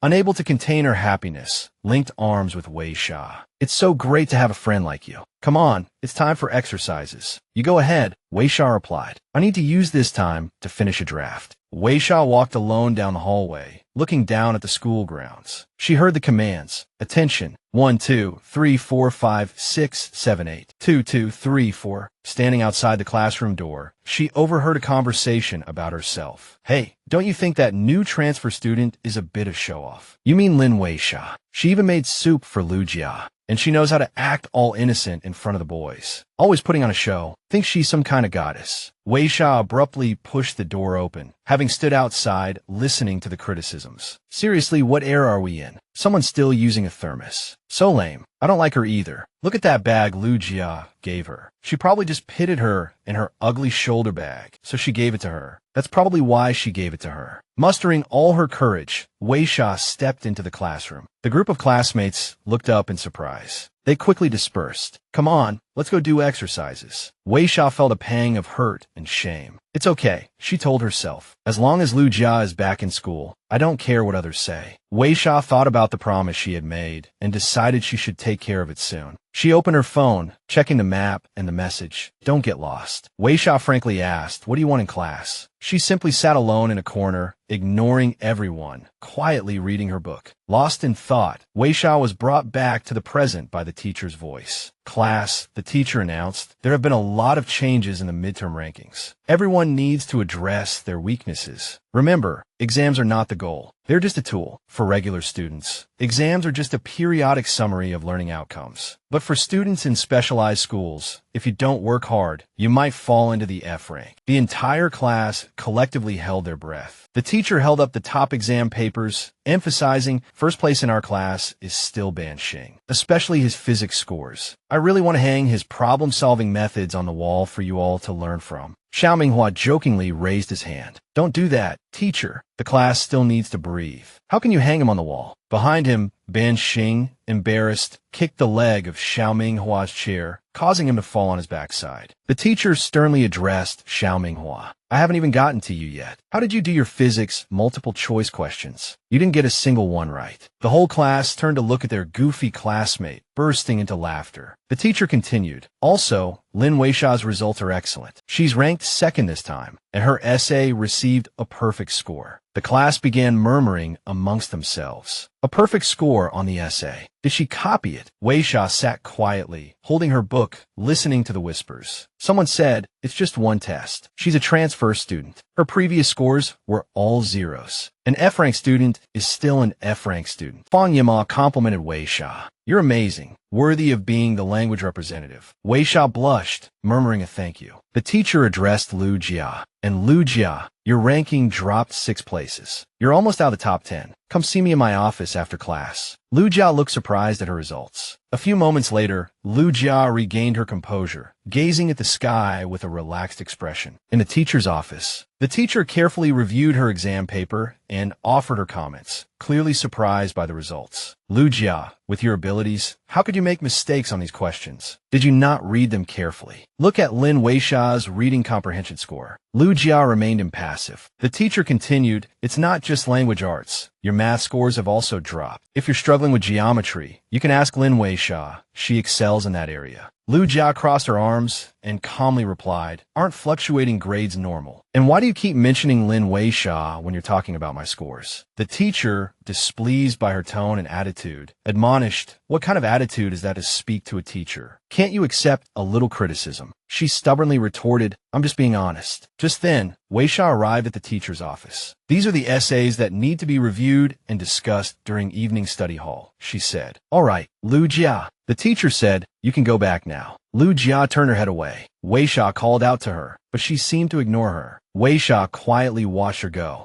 The homeroom teacher continued the conversation with Weixia. After this exam, I plan to set up study groups in the class. I'd like you to help Ning Chao. He's struggling in all subjects. She replied, I understand, Teacher Lu. During evening study hall, Weixia brought her book to Ning Chao and advised, I've marked the key question types. Try your best to work through them and ask me if you have any questions. He replied cheerfully, thanks. But don't take the study group thing too seriously. I don't want to waste time on studying. At that moment, Lu Jiao walked by and remarked, you really shouldn't waste time on studying. After all, you go home every day to work at your family snack shop, and you'll inherit the business someday. She then turned to Weixia and added, don't waste your time on him. Ning Chao propped his chin in his hand nonchalantly and retorted, yeah, I'm not like Miss Lu, who wears fancy makeup every day for the boys. I wonder who'll be unlucky enough to marry you. Lu Jia, now furious, snapped, you jerk. How dare you make fun of me? He, Ning Chao, made a dismissive gesture. Weixia intervened gently. Tell you what, I'll just explain a few key question types, and you won't have to do any more practice problems. Ning Chao readily agreed, prompting Lu Jia to exclaim, you're way too easygoing. Standing outside the classroom, Ming Hua asked Ban Sheng, want to invite us over to your place this weekend to play games. Your VR setup is awesome. Ban Sheng saw Weixia tutoring Ning Chao. Noticing Ning Chao's lack of focus, Weixia asked considerately, Ning Chao, wake up. Are you listening? He replied, I am, but listening to physics is like listening to gibberish. I can't help but doze off. Weixia sighed in exasperation. Meanwhile, Ban Sheng was walking back to his seat, with Ming Hua trailing behind him like a shadow. So, is it a yes or no? He persisted, but Ban Sheng seemed to ignore him.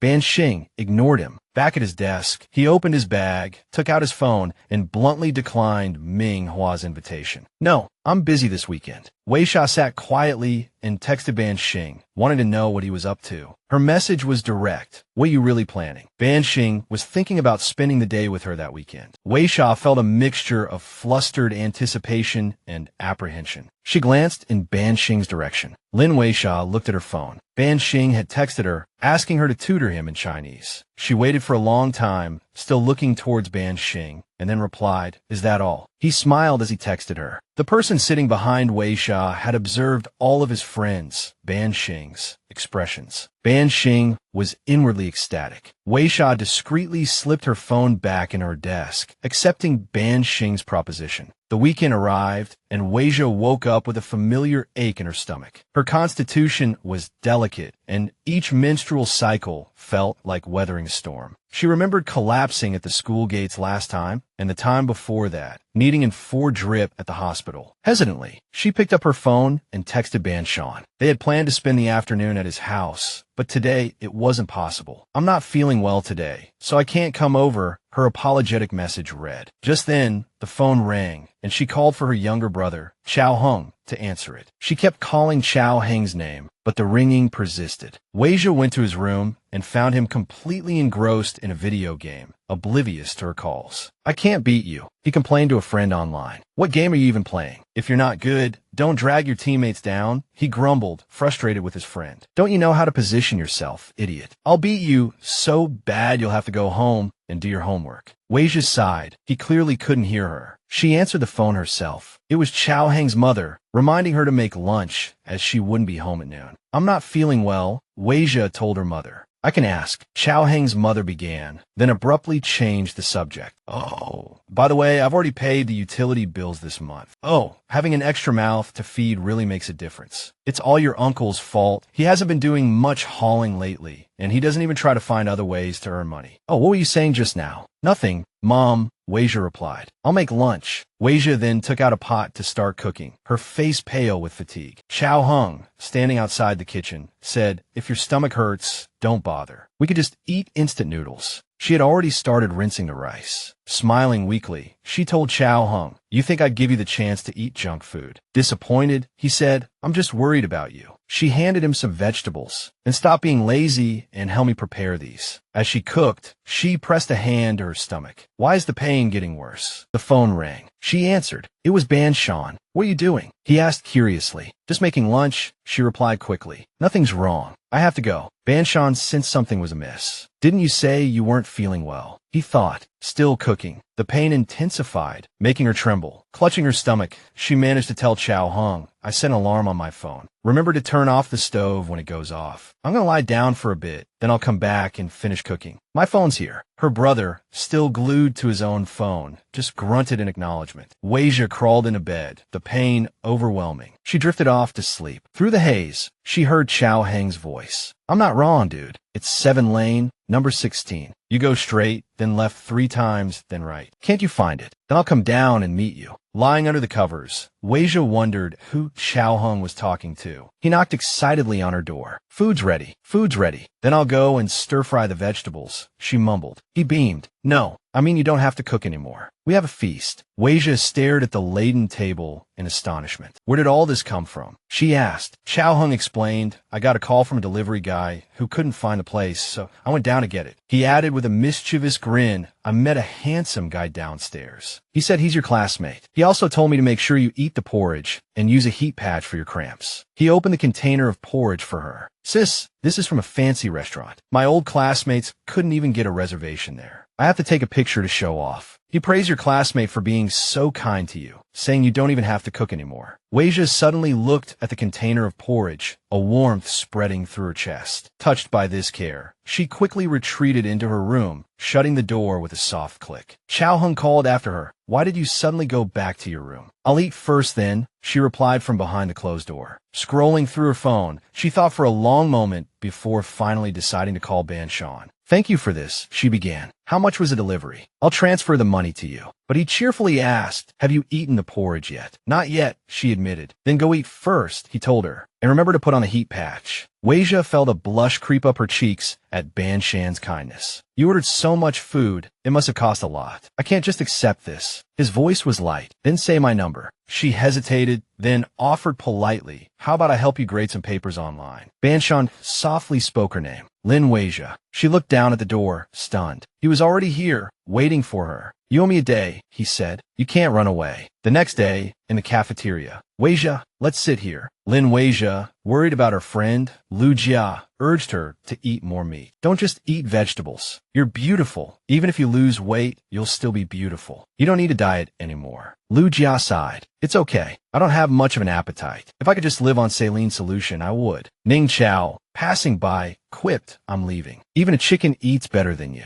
Lu Jia bristled. Who are you calling a chicken? It's not like that. The two began to bicker, Lu Jia snapping at her friend. What do you mean? She caught a whiff of something. What are you eating? It smells awful. Go away. He inhaled deeply, the aroma wafting around him. It's spicy stir-fried snails. What do you mean, awful? I guarantee you'll love it after one bite. He looked around. Is this seat taken? He seemed to be asking Ban Sheng, who was approaching. Lu Jia teased. I don't agree. Only Weixia stared at him, speechless. Lu Jia hadn't quite processed the situation. A moment later, she brightened. Sit across from me. He smiled. If no one minds, then I won't be polite. Weixia continued to watch him. Oh, right, Ban Sheng, Lu Jia said. I've always been curious. Why do you drink a bottle of milk every day? Weixia listened intently. He picked up the milk bottle. To grow taller, of course. Ming Hua exclaimed, grow taller. You're already 1.87 meters. How much taller do you want to be? Are you making fun of us short people? Besides, Lu Jia added with a giggle, Ban Sheng's shoulders are so broad. Leaning on them must feel so safe. She dramatically fanned herself. My eyes are burning. Help. In contrast, Weixia sat quietly eating.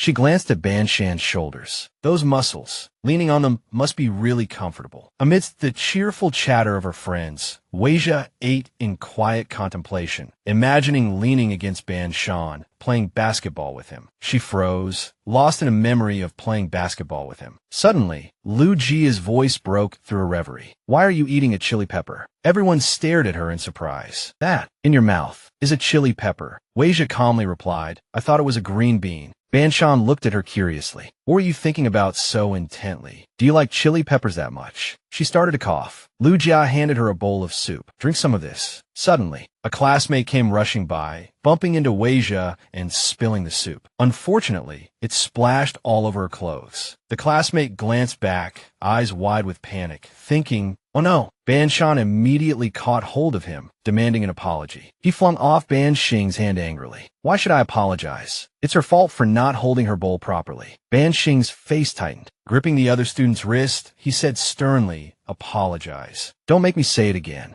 Then he walked over to Weixia, lowered his head, and mumbled, "I'm sorry. It was my fault. I wasn't watching where I was going." She responded gently, "It's all right this time. Just try not to run so fast next time." Scene changes to the restroom. Lin Weixia stood outside the door. "Ban Sheng asked me to bring you these clothes. Try them on and see if they fit." Weixia's face lit up. "They fit. Where did he get them?" Lin Weixia explained, "Don't you remember? He supplies the school." Weixia gazed at her reflection in the mirror. Panic flared in her eyes. "Oh no, my necklace. I don't know when I lost it." She frantically searched the room. "Did I drop it in the hallway? Or somewhere else?" Lin Weixia, standing outside, fought back a wave of sadness. "Sha," she confessed, "I didn't do well on the midterm exam. I was distracted." Weixia looked up in surprise. Lin Weixia straightened, a newfound confidence hardening her voice. "You and Ban Sheng. I won't give up on him, and I won't lose to you." Then she turned and quietly slipped away, leaving Weixia stunned. Scene changes to the classroom. Weixia overheard a classmate yelling, "Dead fish. You dare touch me. You want to die." A meek voice replied, "I'm sorry. I didn't mean to.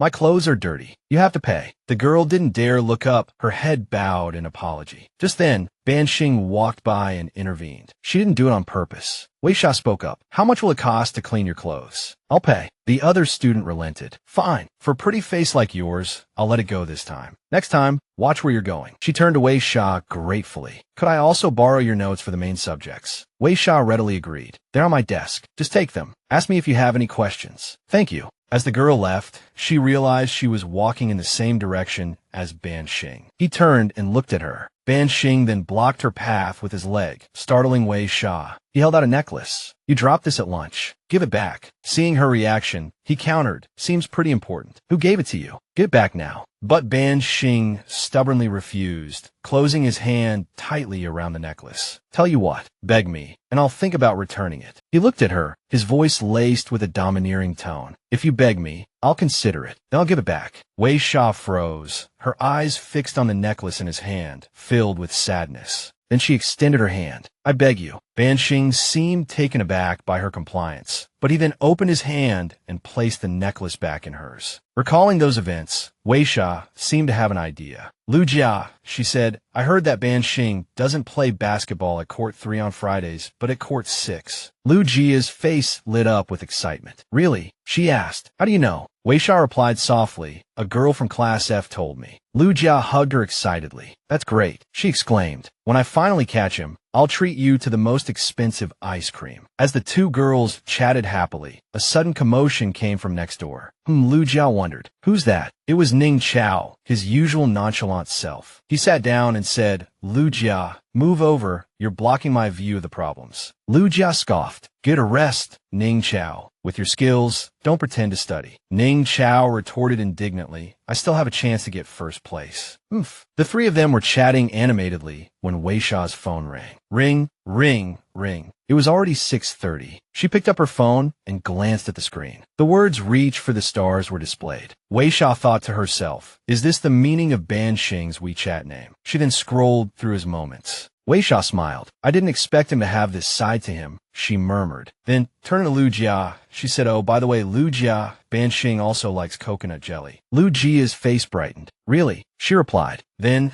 this beautiful lady will go learn how to make coconut jelly for her." Ban Sheng. The scene shifted to the next day. Lin Weixia ran over to Weixia, complaining tearfully, Weixia, making desserts is so hard. I just want to buy one. Weixia, Ban Sheng is so hard to chase. Weixia quickly started to speak, but I can't help it. I like him. She looked at Lin Weixia. He likes astronomy, right? I just saw online that there will be a Milky Way gate phenomenon this Friday. Lin Weixia's interest was piqued. Really? She asked. Her face immediately lit up. It seems like heaven is helping me. Then I'll go find him after school this Friday. Maybe we can watch the stars together. Weixia watched Lin Weixia's joyful expression and said softly, Lin Weixia, I hope you get your wish. In the classroom, Ban Sheng was talking to a friend. His friend asked, the weather is cool today, Ban Sheng. Are you going to play basketball today? It's a study period today. No one will care. We can play for a longer time. Ban Sheng replied indifferently, we'll see. At that moment, Weixia, who was sitting behind him, spoke up. Ban Sheng, she said, you haven't handed in your homework yet. Ban Sheng picked up his homework book and offered it to Weixia.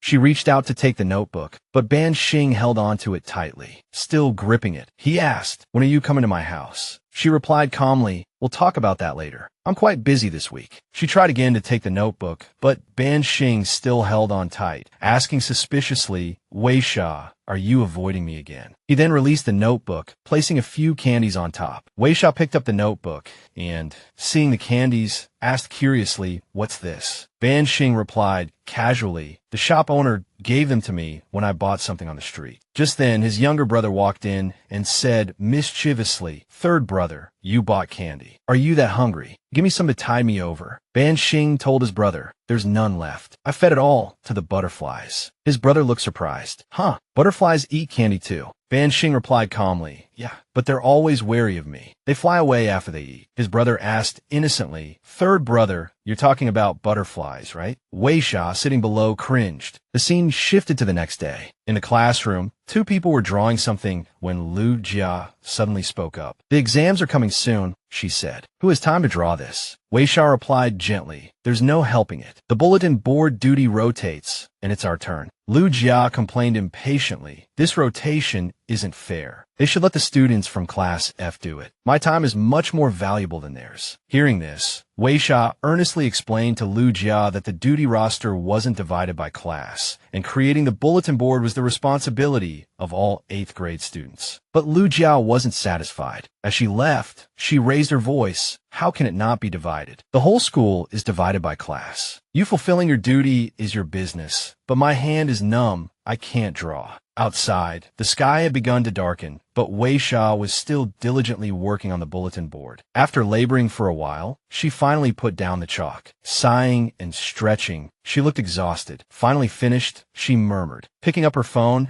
she thought, I was so engrossed in drawing, I didn't even notice it had gotten dark and my phone had died. Weixia grabbed her bag and left the classroom, heading home. By now, the sky was completely black. Nearing the gate, she heard a melody, the sound of cello. Curiosity piqued. She followed the sound, peering into the room. Inside, a group of students were practicing. The girl instructing them said, let's play a little sad song one more time before we go. It's getting late. Two other girls replied, okay, one more time. Seeing everyone practicing, Weixia realized, so they're from the cello club. Everyone in the room was still absorbed in their playing. Hearing the familiar strains of a little sad song, Weixia stood outside, captivated by the music. She stood there, her fingers mimicking the movements of playing, imagining herself as a graceful young woman. She pictured herself sitting under bright lights, playing her instrument, bathed in applause. Just then, voices broke through her reverie, the girls who had been practicing. Hey, let's go get some late-night snacks, one said. Another replied, I can't. My driver is waiting for me at the school gate. Their voices startled Weixia, snapping her out of her daydream. Seeing everyone emerge from the room, she was taken aback. She gave an embarrassed little laugh, thinking, good thing no one noticed. That would have been so silly. I better hurry home. But suddenly, something unexpected happened. Looking at the pitch-black corridor, all the lights extinguished, she thought, is there a power outage? No, it's probably just so late that the school has shut off the power. The surroundings were completely dark, and even the stairwell down was unlit. Weixia fumbled her way down the stairs, grumbling to herself, I hate my night blindness. I can't see a thing. It's so quiet. There shouldn't be anyone else around at this hour. I'll just go down slowly, she thought. Suddenly, enveloped in darkness, Weixia's foot slipped. She cried out. Just as she was about to fall, a hand reached out from behind and grabbed the strap of her backpack. A male voice said, "Be careful." Hearing the familiar voice, Weixia thought, that voice, is it Ban Sheng? Weixia turned around, surprised to see him. "You haven't gone home yet?" she asked. Ban Sheng looked at her and replied, "I came back to get something." He then took out a lighter, flicked it on, and turned to Weixia. "If you don't want to fall, follow me," he said.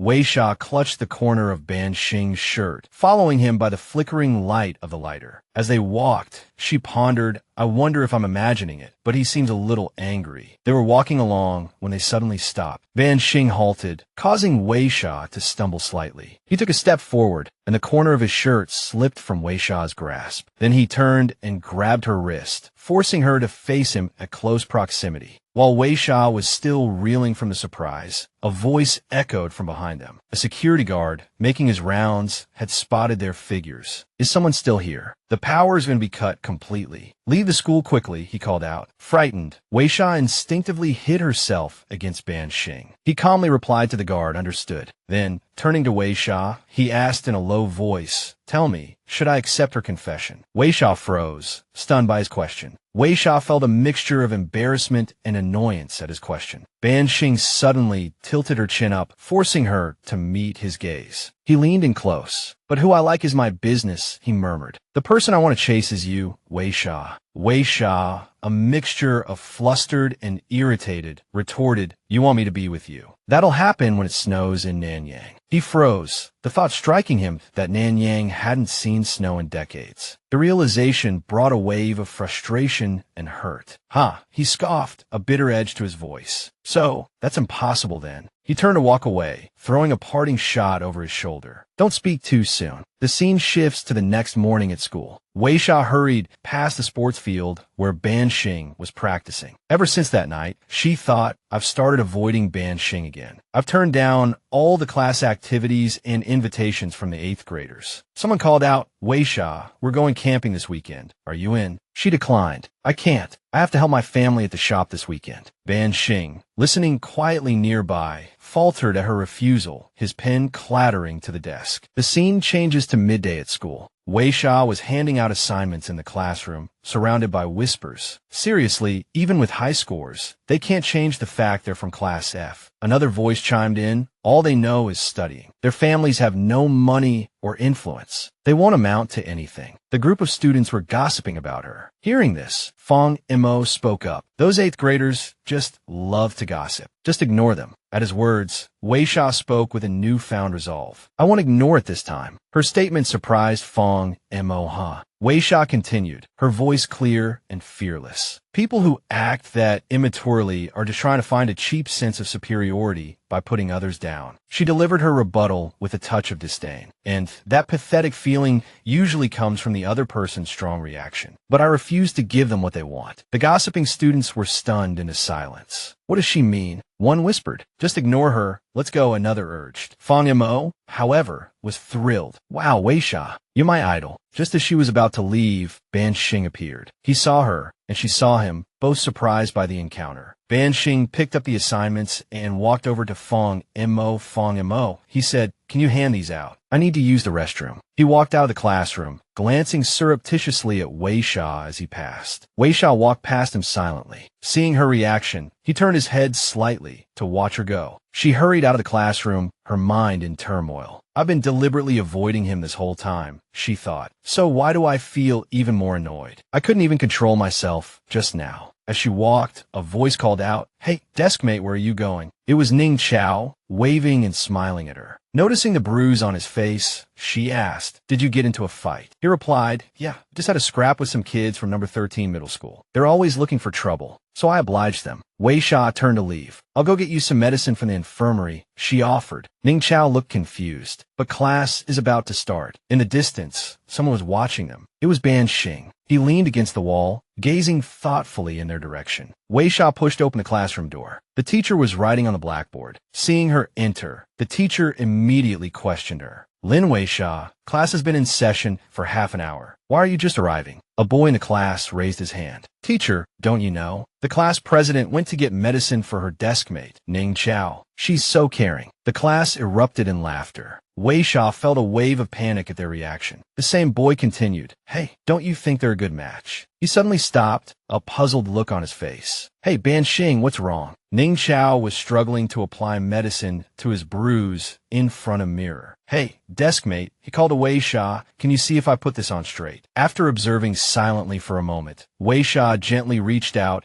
and took the cotton swab from Ning Chao's hand. Her gaze softened as she said, It's crooked. Let me do it for you. Weixia leaned in slightly, completely focused as she dabbed the medicine onto the small cut on Ning Chao's face. A voice suddenly broke the quiet atmosphere. Ning Chao, come out here for a second. The unexpected call made Weixia pause. Looking up, she saw Ban Sheng standing by their desk, his face cold. Ning Chao stood up, hands shoved in his pockets. That's strange, he retorted. Aren't eighth graders supposed to look down on people like us, too good to talk to us? Weixia kept her eyes fixed on the desk, not looking up. As Ning Chao passed Ban Sheng, he said, Let's go. The two boys left, leaving Weixia and Lu Jia alone. Watching them go, Lu Jia casually hopped onto Weixia's desk. Do you know what Ban Sheng wants with Ning Chao? She asked curiously. Beisan serdanistri. No. Lu Jia continued, You're still going to help me with Ban Sheng, right? I've already found out tomorrow. Before Lu Jia could finish, Weixia quickly interrupted, her voice tinged with embarrassment. I'm sorry. I don't think I can help you anymore. Lu Jia froze for a few seconds, her face etched with surprise. She turned, bewildered. Why? She asked. Weixia gently took Lu Jia's hand, softly stroking her friend's fingers as she explained. My Chinese teacher recommended me for the national poetry competition. I probably won't be able to spend time with you for a while. I won't be able to participate in basketball club activities either. Hearing this, Lu Jia brightened. Oh, I totally understand, she said, smiling. Prepare well. Later I can brag that my friend is not only beautiful, but a poet too. Weixia responded modestly. Don't be silly. Lu Jia countered, I'm not being silly. You're a beautiful poet. Haha. The atmosphere between them became warm and filled with cheerful laughter. On the surface, everything seemed fine, but inside, Weixia's heart was turbulent. She thought of Ban Sheng, hoping that if she just kept her distance, after a while, everything would go back to the way it was before, simple and uncomplicated. Meanwhile, in some hidden corner of the school, Ning Chao and Ban Sheng were talking. The specifics of their conversation remained unknown, only that Ban Sheng's eyes were fixed on the lighter in his hand, his fingers twisting it restlessly. Hours later, a heavy downpour began, blanketing the entire city. The sky turned a gloomy gray, the atmosphere oppressive. The weather forecast began its report. The recent shark storm has made landfall in Shanghai. Heavy rainfall and a new wave of cold temperatures are expected. Residents are advised to avoid going outside if possible. Due to the downpour, the streets were unusually deserted. No vehicles passed by, save for a lone female student waiting for the bus under an umbrella. It was Weixia. While waiting, she was on the phone with her aunt. Go pick up your little brother from number 13 middle school, her aunt instructed. I'm worried with this heavy rain. Weixia replied, Okay, Annie, I'll hang up now. Just as she finished speaking, a strong gust of wind snatched at her umbrella. She quickly tightened her grip on the handle, preventing it from flying away. At that moment, a car pulled up and stopped where Weixia was standing. She stared at the unfamiliar vehicle in surprise. The window rolled down, revealing Lu Jia and Ban Sheng inside. He seemed oblivious to her presence, staring blankly out the window. It was Lu Jia who spoke. Oh, Weixia, where are you going? Let Ban Sheng give you a ride. Weixia politely declined. No, thank you. I'll just take the bus. Hearing this, Lu Jia turned and tugged at Ban Sheng's sleeve, who was playing on his phone. Ban Sheng, she said, let's give Weixia a ride. It's raining so hard. It's not convenient for her to walk. Ban Sheng, maintaining his usual aloof demeanor, looked at Weixia and said, Get in. But Weixia resolutely avoided him, replying, No thanks, the bus is coming soon. I'll take the bus. Ban Sheng, unwilling to argue, heard her words and immediately instructed the driver to leave. Lu Jia awkwardly tried to call out to Ban Sheng and persuade him, but it was too late. The car drove off, leaving Weixia standing alone in the rain. Sitting in the car, Ban Sheng frowned, his thoughts swirling. Lin Weixia, he thought, you want to avoid me forever, but I will never let you escape. He then typed something into his phone. Weixia's phone chimed with a notification. She looked at the screen. A text message from Ban Sheng popped up. It contained only one sentence. Come to my house this weekend. Weixia was speechless, unsure how to respond. Finally, she typed, I'm busy this weekend, I can't. Before she could finish, another message from Ban Sheng arrived, laced with a threat. If you don't come, I'll tell Lin Weixia that I like you. Lin Weixia stared thoughtfully at her phone screen. Meanwhile, Ban Sheng, sitting in the car, looked back in Weixia's direction. Lin Weixia, oblivious to what had just transpired, turned to Ban Sheng with a puzzled expression. Are you in a bad mood today? She asked. Hearing this, a faint smile played on Ban Sheng's lips. Who said that? Back with Weixia, left with no choice, she replied, I won't go back on my word. Gao Heng came running from a distance. Sister, I'm here. The boy quickly squeezed under his sister's umbrella,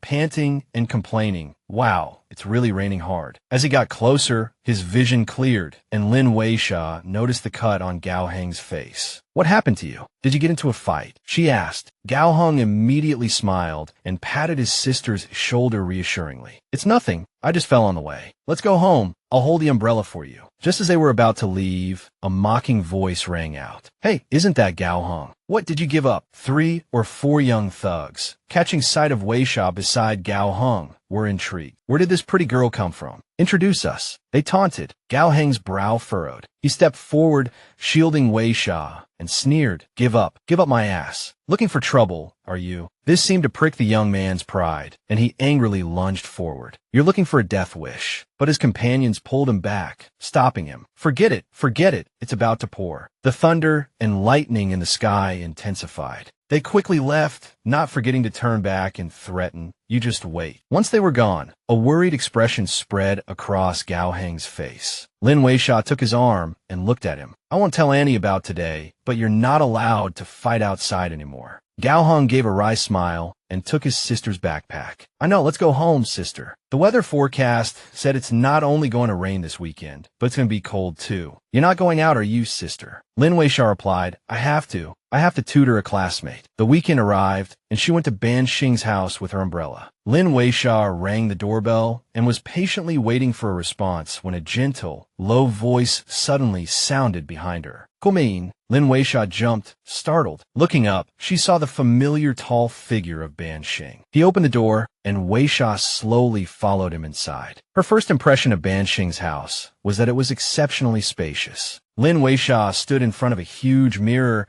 and saw the blue swimming pool beside it, its water shimmering. She looked towards the pool's walkway. Noticing her gaze, Ban Sheng said, That's the swimming pool. If you're interested, feel free to take a look. Lin Weixia hesitated. I heard your swimming pool is off limits to outsiders. Ban Sheng leaned down, close to her ear, and chuckled softly. Do you think you're an outsider? Lin Weixia smoothed her hair, a blush warming her cheeks as Ban Sheng's words echoed in her ears. He brushed past her, one hand pushing open the door leading to the swimming pool, the other casually tucked into his pocket. Come and see, he said, glancing back at her. She walked to the edge of the pool. Ban Sheng, she asked, do you really love swimming so much? His voice dropped lower. When I'm alone, immersed in the water, holding my breath until I'm almost at my limit, I feel like I can leave the whole world behind. It's truly comfortable. Lin Weixia stood silently, gazing into the deep blue water. She pictured him sinking deep below the surface, a strange sense of suffocation tightening her chest. Really, she murmured, almost unconsciously. Suddenly, a casual question came from behind her. Want to try? Before she could react, Ban Sheng gave her a light shove. Her body lurched forward, completely off balance. A startled cry escaped her lips as she braced for the icy plunge. Just as she squeezed her eyes shut, expecting the cold shock of the water, a warm arm wrapped tightly around her waist. He pulled her back. Weixia's breath hitched in her throat. She stood in his embrace, heart pounding, acutely aware of the unexpected closeness. Heat flooded her cheeks, and she gently pushed him away. Ban Sheng laughed, seeing her startled expression. Look how scared you were. Lin Weixia bristled, her eyes fixed on him with undisguised reproach. Ban Sheng, she said, that wasn't funny at all. His laughter faded.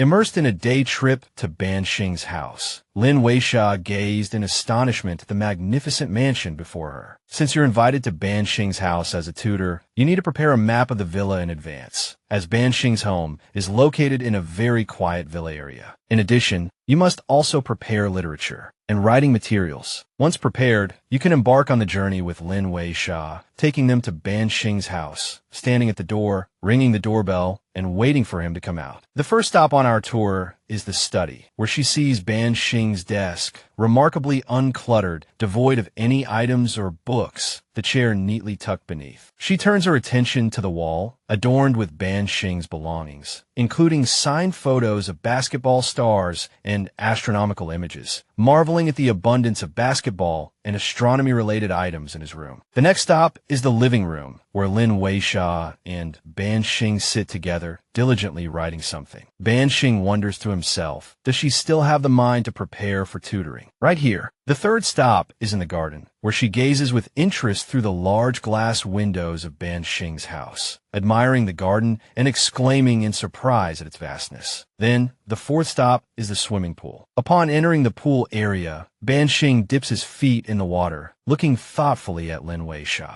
What is it about the swimming pool that holds her attention so intently? The fifth and final stop is the villa's balcony. Suddenly, unexpectedly, it starts to rain. Ban Sheng quickly takes off his jacket to shield Lin Weixia from the rain. It's raining. Let's go inside. The two run inside together to take shelter from the rain. Today's room tour concludes here. See you next time. Weixia shyly pulled away, turning to the side. It's too cold, she said. Let's go inside and discuss the essay. Inside, Weixia studied the paintings hanging on the wall. As she examined the photographs of natural landscapes taken from many different places, Ban Sheng suddenly approached. That photo in the study, he said, I took that on a mountain in the northwest. I stayed up there until midnight. Not only did I get altitude sickness, I also slipped down the slope and broke my leg. There's still pins in there. Weixia gasped. You're quite adventurous, she replied. Ban Sheng stepped closer, offering her a glass of water. Holding the perfectly tempered tea, a welcome warmth against the chill, Weixia thought to herself, it's room temperature, not too hot. Ban Sheng explained the meaning behind the satellite image to Weixia. I just like the way two lonely satellites flicker at each other until even their shadows overlap. Weixia studied the image intently, while Ban Sheng's gaze was fixed on her. He couldn't help himself. Subconsciously, he reached out and gently touched her hair. The gesture was imbued with warmth, tenderness, and a care that even Ban Sheng himself couldn't quite understand. But Weixia was alert. She took a step back, her voice sharp. Don't touch me. Weixia's forceful reaction startled Ban Sheng. He offered no response, only turning his face away in silence. Just then, a ringing phone shattered the quiet. It was Weixia's aunt, calling after a long period of silence. Weixia answered, "Hello, Annie." The moment the connection was made, her aunt's voice, thick with tears, reached her. "Weixia, your brother just got into a fight at school. He put someone in the hospital. The other family is wealthy and influential. No matter how much we apologize, they won't accept it. They're threatening to sue Gaohong.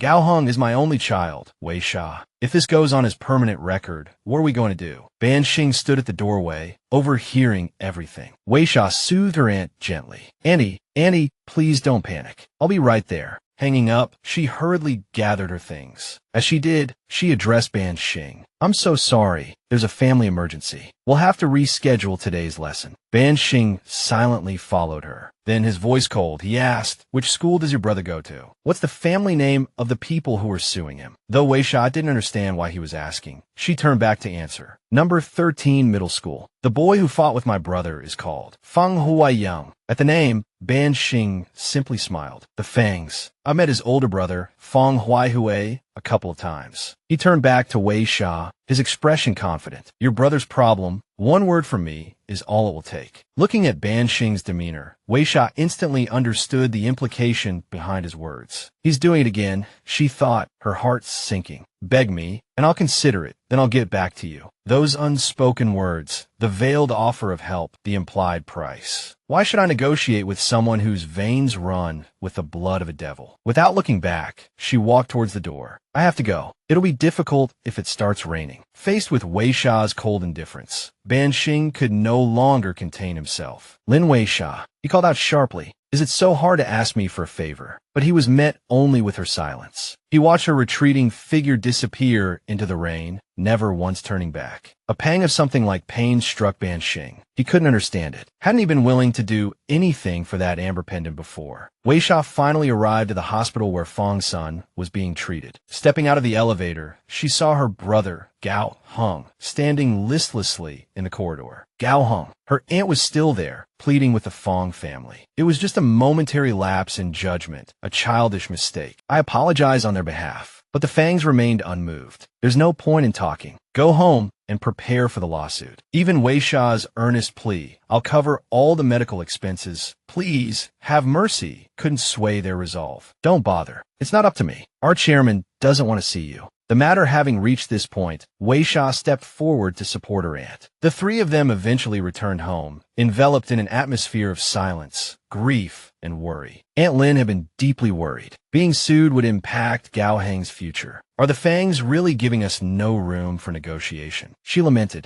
Gao Heng, unable to bear the humiliation any longer, slammed his fist on the table and stood up in a rage. Then let them sue. Am I afraid of them? Gao Heng stormed off. Weixia tried to console her aunt, but Aunt Lin, overcome with emotion, could only weep. And so they talked, acknowledging that life had to go on. Before long, Monday morning arrived. Ning Chao, punished with arriving early to sweep the courtyard, sighed alone on the stairs. It's all the fault of those idiots from number 13 middle school, he grumbled. They got me stuck with yard duty. By chance, Weixia was also standing in the corridor. It's Ning Chao, she thought. I thought he'd call in sick. She walked over and tapped the boy on the shoulder. You mentioned number 13 middle school just now, right? The sudden tap on his shoulder startled Ning Chao half to death. He spun around angrily. You scared me. Who is it? Weixia asked, her eyes full of hope. Ning Chao, do you know Fang Huaiyang for number 13 middle school? Unfortunately, Ning Chao rubbed his head and replied, no, I don't. Why? Weixia's voice was heavy with distress. My brother got into a fight with him. The Fangs won't accept our compensation and are saying they'll sue my brother. Ning Chao bristled at this. Those rich kids, always throwing their weight around. True to his character, his proposed solution was equally forceful. I don't know the guy, but I can go beat him up for you. Beat him until he gives in. Hearing this, Weixia quickly stopped him. No, violence will only make things worse. She then turned to Shijia, hoping for a better lead. Shijia, do you know anyone for number 13 middle school? The answer wasn't encouraging. I don't, but Ban Sheng does. I'll ask him for you. At the mention of Ban Sheng's name, Weixia immediately turned to leave. No need. Thank you, Shijia. Weixia's next attempt was with Fang Yema. Fang Yema, do you know anyone for number 13 middle school? Number 13 middle school. I'm not very familiar with it. Weixia diligently questioned other classmates, but the situation seemed increasingly difficult. She racked her brain until school ended. The entire day yielded no further information about anyone familiar with number 13 middle school. Standing in the rain, anxiety gnawed at her. I've asked everyone I know, but it seems no one can help. Suddenly, her phone rang. She answered urgently. Annie, I'm still trying to find a solution for Gao Heng's situation. But before she could finish, Aunt Lin interrupted excitedly. Gao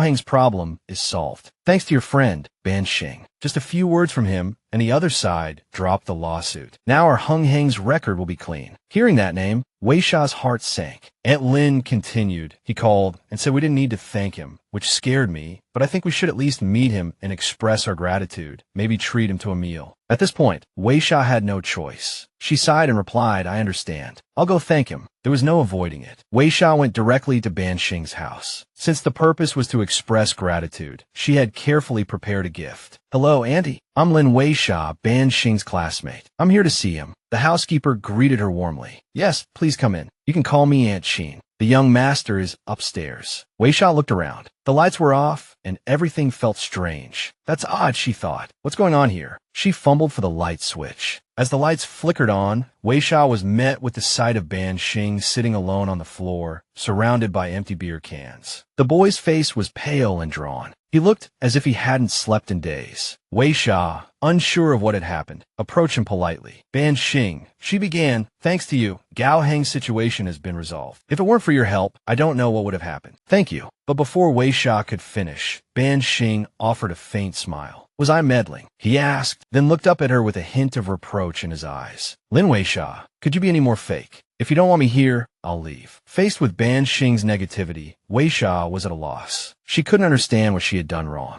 Not wanting to disturb him further, she set down her things. All right, then I won't bother you. Ban Sheng's hand clenched around shards of glass, blood welling up, but his face remained impassive. Perhaps the pain in his heart was so profound that it eclipsed any physical sensation. The cold rain outside felt warmer than the atmosphere in the room. Looking at his bloodied palm, Ban Sheng remained unmoved. He gripped the physical pain, as if trying to use it to numb the ache in his heart. Why doesn't it hurt? He wondered. He pulled out his phone and dialed a number. But the voice on the other end offered only a hollow response. Sorry, the number you have dialed is not available at this time. It was as if the last flicker of hope in Ban Sheng's heart had been extinguished. He clutched his head in anguish. In the end, you'll all abandon me, won't you? His despair was a bottomless pit. He felt as though 1,000 ghosts were dragging him down into an abyss from which there was no escape. The trauma of his childhood still clung to him, and he cried out for his mother, unaware. Then a voice called his name. Ban Sheng, Ban Sheng. It pulled him back from the terrifying hallucination. He focused, realizing he was gripping Weixia's hand. Are you afraid of me? He asked. Ban Sheng gently released her hand. He didn't want her to see him like this. The medicine's been applied. You can go now.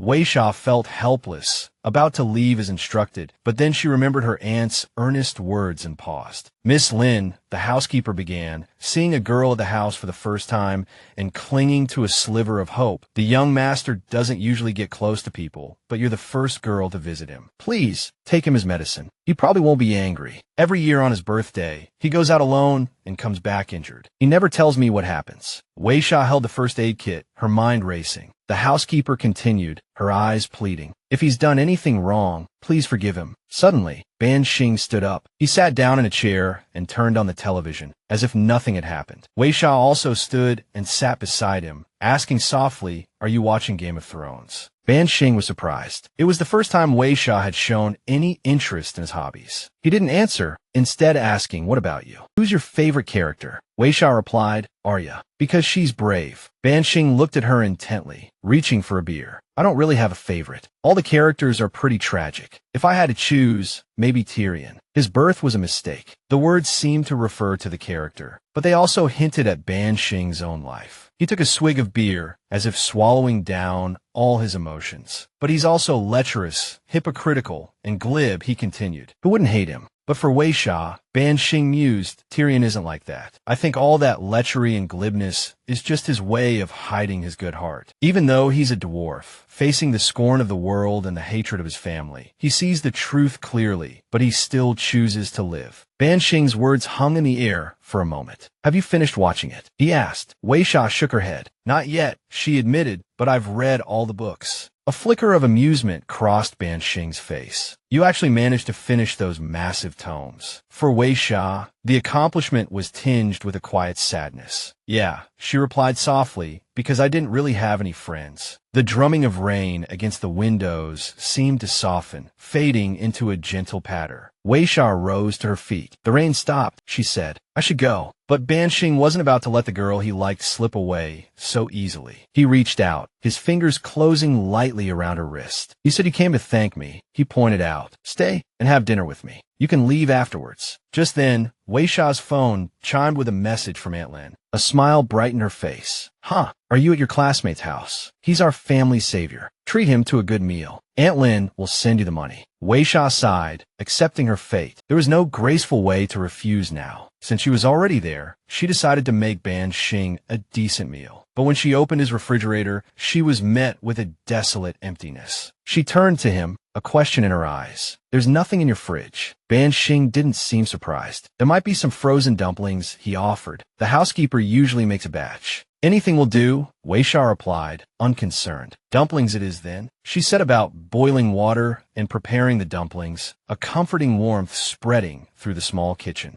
Just as she reached for a bowl, her phone rang. Ban Sheng, she said, could you get that? He picked up the phone, glancing at the caller ID. It was Shi Jia. At the sight of the name, a flicker of surprise and perhaps apprehension crossed Weixia's face. She reached for the phone, but Ban Sheng held it back, a playful glint in his eyes. He saw her flustered expression and, with a touch of consideration, pressed the answer button, then held the phone to her ear. The proximity was undeniably intimate. Ban Sheng's hand brushed against her ear, sending a blush creeping up her cheeks. Shijia's voice filled the silence. "Weixia, what are you doing?" As Weixia stammered, trying to formulate a response, Ban Sheng cleared his throat, a deliberate act of playful provocation that only deepened her embarrassment. "Is someone there with you?" Shijia asked. Flustered, Weixia blurted out, I just agreed to have dinner with someone." Shijia's voice lit up with excitement. "Oh, someone, huh? Looks like you have a crush too." Weixia's blush deepened. "No, I don't," she denied. Shijia's call was driven by a need to confide in Weixia about Ban Sheng. "Weixia," she confessed, "Ban Sheng rejected me. I don't know how much longer I can hold on. If only he liked me even 1% as much as I like him." Guilt gnawed at Weixia as Shijia continued, her voice laced with despair. "And Jing Jiaohong confessed to me too, but his name is so awful. He doesn't understand that I only want to be Ban Sheng's girlfriend." Weixia wrestled with her conflicting emotions, listening to Shijia's outpouring of heartache. Finally, she offered a simple piece of advice. "Just wait a little longer," she said softly. They ate in silence, an awkward tension hanging between them. Suddenly, Ban Sheng noticed something in his bowl of dumplings. A fried egg. He looked up at Weixia, puzzled. "There's a fried egg?" he questioned. Weixia's reply was innocent and earnest. "Yeah," she said, "there's no longevity noodles, so just a fried egg." She looked at him with a sympathetic gaze. "Winter solstice," she explained. "It's a day worth celebrating with food." The word struck a chord within Ban Sheng. He remembered the feeling of sinking into a bottomless abyss, the darkness that had threatened to consume him. But this time, something was different. He saw a glimmer of light, a butterfly fluttering in the darkness, and he reached out, hoping to grasp it. In silence, he ate the egg. He couldn't help himself and blurted out, "Lin Weixia, this is only making me fall for you harder." He made up his mind. "I'm going to pursue you relentlessly." Ban Sheng's words left Weixia flustered. Blushing, she sought an escape from his gaze. "The next batch of dumplings is boiling over. I'll go check on them." Dinner ended, and it was time for Weixia to head home. She assumed Ban Sheng would only walk her to the door, but to her surprise, he suddenly joined her in the taxi. Weixia turned to him, puzzled. "What are you doing?" Ban Sheng looked at her with warmth and affection. "I'm taking you home." She shyly turned her face away. Just then, a notification popped up on Ban Sheng's phone. It was a message from Xiao Minghua pleading for help. "Bro, I'm being bullied. You have to help me get my face back. Why aren't you answering me? Are you abandoning me?" To Minghua's desperate plea, Ban Sheng replied coldly with just 4 words, "Busy right now." It was a stinging response for Minghua. Why can't he handle this himself? After sending the message, he glanced affectionately at Weixia and noticed her drawing something on the car window. It was a smiley face. Of course, Ban Sheng had no time for Minghua now. He had someone else to worry about. Finally, they arrived at Weixia's apartment building. She stepped out of the car calmly, as if nothing out of the ordinary had happened. Suddenly, a voice called out to her, "Lin Weixia." Ban Sheng leaned out of the taxi window, his eyes full of adoration. "Good night." A blush crept up Weixia's cheeks at his words. She pressed her lips together, but politely replied good night. The next morning, the school bell rang. Fang Yamo and Weixia walked into the classroom, chatting. Weixia had heard that the class activity for Christmas Eve was a gift exchange. "Have you figured out what you're getting yet?" Weixia shook her head. She hadn't a clue. Fang Yamo, her eyes bright with anticipation, talked excitedly about the event. "I heard we'll be randomly assigned someone else's gift. I wonder who will get mine. It's all up to fate, I guess." Meanwhile, the group of wealthy girls were discussing the upcoming Christmas activity with Shijia. "Shijia, what are you planning to give?" No matter what she gives, the boys will all be fighting over it. But the important thing is Ban Sheng will definitely recognize Shijia's gift right away, right? Overhearing this, Fang Yamo felt a pang of discouragement. The gifts from rich and popular girls will definitely be picked first. It would be so embarrassing if no one chooses mine. Seeing her friend's distress, Weixia nudged Fang Yamo playfully. "Who says no one will choose it? I want it." "Weixia, you're such a good friend." Fang Yamo. "You're the best, Weixia." Just as they entered the classroom, Shijia rushed over to Weixia excitedly. "Weixia, guess what gift I prepared?" Weixia answered honestly, "I can't guess." Shijia then showed her a lighter engraved with the word sorrow. Weixia recognized the inscription immediately. It was Ban Sheng's favorite brand. Seeing it, she felt a twinge of disappointment. "I don't have any decent gifts. It's always books or..." Just then, her phone rang. She answered the call, and Gao Heng's pathetic voice filled her ear. "Sis, help me, please." It turned out the young man had been having a losing streak playing a game and had come to his older sister for help. "I've been playing this balloon popping game for over an hour, and I've lost all the money in my pocket. I don't have a single cent left. Sis, you're a quick learner. Try it for me, just once." Weixia picked up the gun and aimed, saying, "I'm not very good at this either." The owner, watching the scene unfold, chuckled reassuringly. "Hey, if everyone was good at this, I'd be out of business." But the moment he finished speaking, Weixia fired her first shot, and the balloon burst. Then, one after another, the balloons exploded in a rapid succession. The shock was palpable for the shopkeeper. "I never would have guessed. She hit every single one. This girl is a natural." The prize for the brother and sister was a cute teddy bear and a basketball. Gao Heng was overjoyed. As expected, my sister is still my sister. The shopkeeper must be losing money this time. After receiving the gifts, Weixia immediately had an idea. "This teddy bear is too heavy. Why don't I take it to class for the Christmas gift exchange?" He quickly swapped the two prizes, as he intended to give the basketball to someone. Seeing this, Weixia immediately understood her brother's intentions. "Do you have a crush on someone?" Gao Heng, hearing this, shyly turned his face away. Running off, he didn't forget to turn back and remind his sister, "Don't tell Mom when we get home." He deliberately changed the subject. "Hey sis, how did you hit every shot? Teach me." Weixia replied. The shopkeeper lowered the sights, "So you just need to aim lower than usual." At this moment, she was still preoccupied with other thoughts. "Or give the basketball, but it's a bit too masculine. Better to give a book. Anyone who draws it can use it." On Christmas Day, as Weixia carried her things to the classroom, she overheard a few classmates joking. They all held Christmas gift boxes in their hands. "My gift is wrapped in blue paper with GR written underneath. I saw it. Didn't you post about it on Weibo? Waiting for that person to come. Don't worry, everyone knows. No one can touch your gift except Ban Sheng." Suddenly, a nimble arm reached out from behind Weixia. Immediately afterward, the sound of a door slamming shut behind them echoed. Ban Sheng had pulled her inside. Weixia was still stunned, unsure of what was happening. Then Ban Sheng smiled gently. "Lin Weixia, what did you bring?" Outside, Shijia walked closer to where the voices came from. "Shijia, what's wrong?" "I think I saw someone flash by," Shijia said. She reached the door and tried the handle, but it was locked. She called out Weixia's name. "Is that you in there?" Weixia felt incredibly awkward about the situation. She gestured for Ban Sheng to let her go. Then she whispered, "A book. I brought a book." Only then did Ban Sheng release his grip. As soon as he got his answer, the door was flung open. Shijia rushed in and asked Weixia, "Weixia, have you set everything up?" "Yes," Weixia replied, turning her head away. Ban Sheng had already disappeared. The girls quickly returned to the classroom. They were busy chatting, while Weixia sat working on her homework. Seeing her looking a bit lonely, Shijia came over to talk. "Hey Weixia, what's your Christmas wish?" "World peace," Weixia replied. She added a few more wishes off the top of her head. "I want to go to the beach."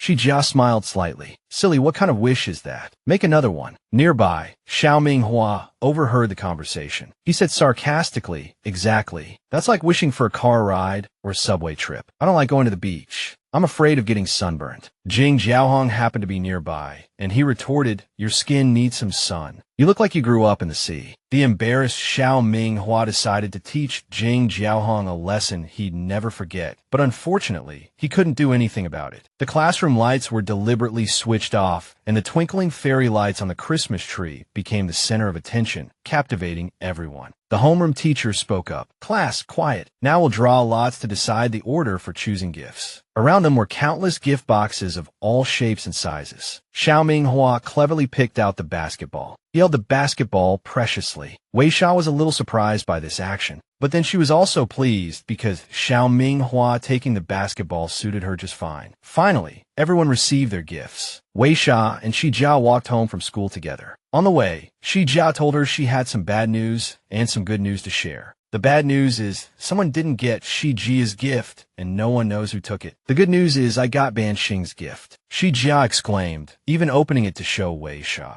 Inside the box was a ring with a switch that made it glow. "Isn't it just like a star?" Shijia gushed. This style, you can tell just by looking that Ban Sheng really loves astronomy. However, Shijia had guessed the gift giver wrong. The true owner was across the room, in a corner, sneezing. Ning Chao wondered who was talking about him, causing him to sneeze uncontrollably. As for Ban Sheng, he and Xiao Minghua approached Weixia at the same time. Ban Sheng said something to Minghua. which led to Minghua returning the basketball he had received. Ban Sheng accepted the basketball as if receiving a winner's prize. He winked at Weixia, a gesture a little too bold, causing her to blush. Jia watched in surprise as her friend looked down. Weixia, why are you walking so fast all of a sudden? Weixia stammered, a book. I gave a book. The encouraging message was from Weixia. Ban Sheng, having received it, listened to every detail with delight. Weixia's expression turned worried. The content of the message was revealed. She had asked Ban Sheng about the basketball Minghua received. She learned that Ban Sheng had traded his villa and some beach gear to Minghua for it. The scene shifted back to the classroom. Other girls were constantly fawning over the popular boys. Weixia sat at her desk, still preoccupied. Ban Sheng was surrounded by other boys, likely because of the basketball he got from Minghua. A new basketball. You can get those at the shop by the school gates, can't you? What's so special about it? One of them remarked. Finally, the bell rang, and the entire class quickly moved to the training grounds to avoid being marked late. Weixia was no exception, but her gaze remained fixed on the basketball beside her. Unexpectedly, written clearly on it was Ban Sheng's ball, like a mark of ownership. Weixia then took a tissue, attempting to wipe it off. But before she could, a voice called from the doorway. Ban Sheng shouted her name, Lin Weixia. Your dad, meaning himself, spray-painted that on there. You can't wipe it off, he said, approaching her. The distance between them had crossed the line of comfortable personal space, and Weixia recoiled, brushing past him and calling him a pervert. A few days later, Jia and her group of friends were huddled together, gossiping. Tell me, who gave Ban Sheng that basketball? He's been carrying it around constantly. Could it have been from another girl? Otherwise, why would someone like him treat a cheap basketball like a treasure, not even letting anyone touch it? Jia replied, okay, your imaginations could write a novel. Ning Chao muttered to Weixia, hey, deskmate, don't you think these rich kids are used to special privileges? All this Class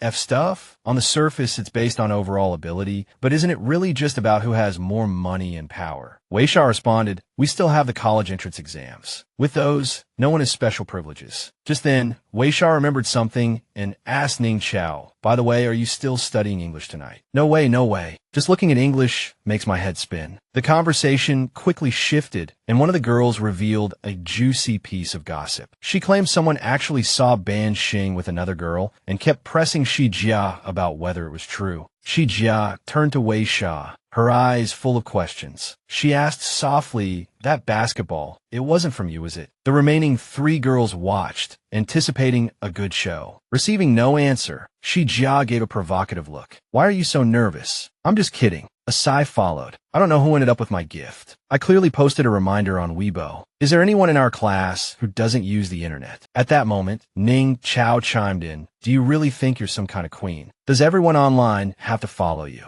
Jia, indignant, retorted, what's it to you? Ning Chao then pulled out a familiar lighter, which further infuriated Jia. Isn't that the lighter I bought? How did you get it? Thanks, little princess. Ning Chao smirked. Never used a designer lighter before. Feels pretty good. The result was Jia unleashing a flurry of blows on Ning Chao, snatching the lighter back in the process. Weixia turned to Ning Chao. Why do you always provoke Jia? What did I do? He replied, maybe I just can't stand her stuck-up, spoiled rich girl act. The scene shifted. That evening, at Jia's house, Jia returned to her room to find her mother already there. Her eyes lit up. Mom, when did you get here? Her mother looked at her daughter with a strained expression, her voice rising. Did you call me back just to show me these embarrassing grades? Jia fiddled with the report card. Last time was a fluke. It won't happen again. Her mother turned to leave, her abruptness stinging Jia. Mom, aren't you staying for dinner? My sister is sick, her mother replied. I need to go take care of her. We'll have dinner together another time. I left your gift on the table. I brought it back from France, especially for you.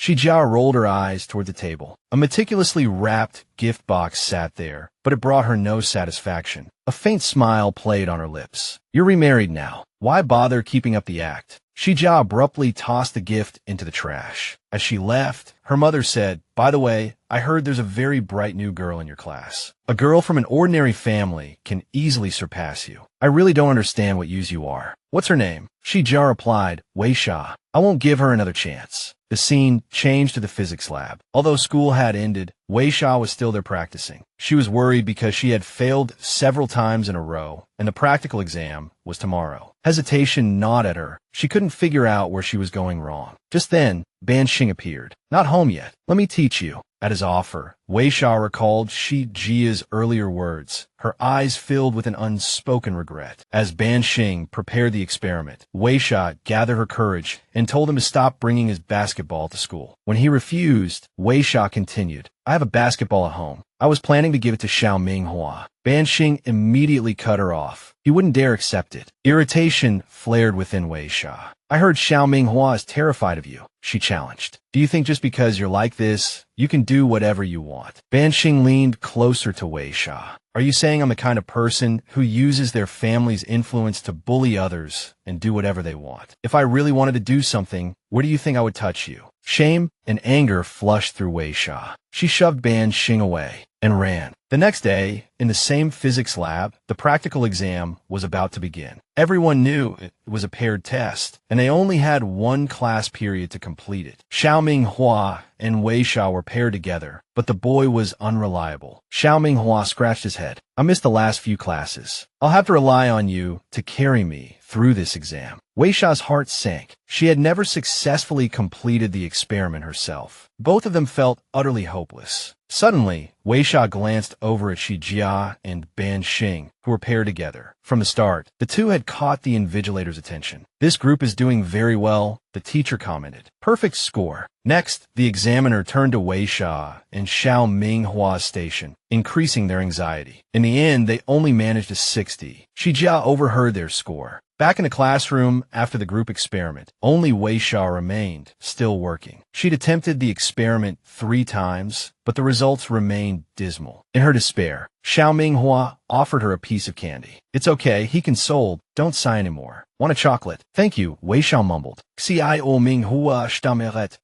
It seems you misunderstood me and Ban Sheng. He's always been good to me. Weixia stared at him for a few seconds, his demeanor suddenly difficult to decipher. He continued, you know how this school is. Just because my dad was nouveau riche, everyone laughed at me when I first arrived. But Ban Sheng didn't. He's always been a loner, aloof with everyone. When my family went bankrupt, I was devastated. It was Ban Sheng who took the initiative to sell his school uniform design to the principal and convinced the teachers to give the project to my dad. Ultimately, he even got his own father to transfer the project to my dad. It was because of his help that our family recovered. So I consider him a brother for life. Don't listen to the gossip and be prejudiced against him. Xiaoming Hua added, the gift you saw, it was mine that I gave to Ban Sheng. It was my fault. Don't blame him. He never asked me for anything. Weixia was taken aback. She felt a sudden pang of embarrassment. The short-haired girl was fawning over Shi Jia, whose physics experiment had just received a perfect score. Shi Jia laughed. It's all thanks to Ban Sheng. We were in the same group. Then, noticing Weixia packing her things, Shi Jia offered, want to grab some ice cream. My treat. But Weixia declined, explaining she had to work after school. With that, Weixia left the classroom. Ban Sheng's question echoed in her mind. Did he really seem like the type to bully others? She decided to text Ban Sheng, telling him she needed to talk. He replied instantly, saying he'd be waiting in the lab. And so Weixia went. Ban Sheng arrived shortly after. Do you know why your last experiment failed? He asked, not waiting for her to speak. You misunderstood the principle. Reverse the order. You have to measure the surface tension first, then the wetting phenomenon. Look like this. Capillary action is the result of the interaction between surface tension and the wetting phenomenon. But Weixia questioned him. You asked me to meet you in the lab just to teach me this. Ban Sheng firmly instructed her to repeat the steps he'd just demonstrated, reminding her to be careful not to get any dye on her sleeves. See, like that. Capillary action is the result of the interaction between surface tension and wetting phenomenon. But Weixia asked, you asked me to meet you in the lab just to teach me the experiment. Decisively, Ban Sheng had Weixia repeat the steps he'd demonstrated, reminding her to be careful not to get any dye on her sleeves. Finally, following his instructions, Weixia succeeded. Suddenly, she noticed a shimmering light. Ban Sheng was using a mirror to reflect light onto the experiment, creating a rainbow. Weixia stared, mesmerized by the beautiful spectrum of colors. She hadn't realized physics could have its own beauty. I misjudged you, she admitted. Ban Sheng gave a slight smile. Am I that easy to appease, Lin Weixia? I'll walk you home later, don't worry. I'll keep my distance, he added. Weixia didn't reply, turning instead to pack up the experiment equipment. Besides, Ban Sheng continued, you still owe me a wish. Consider it a gesture of apology.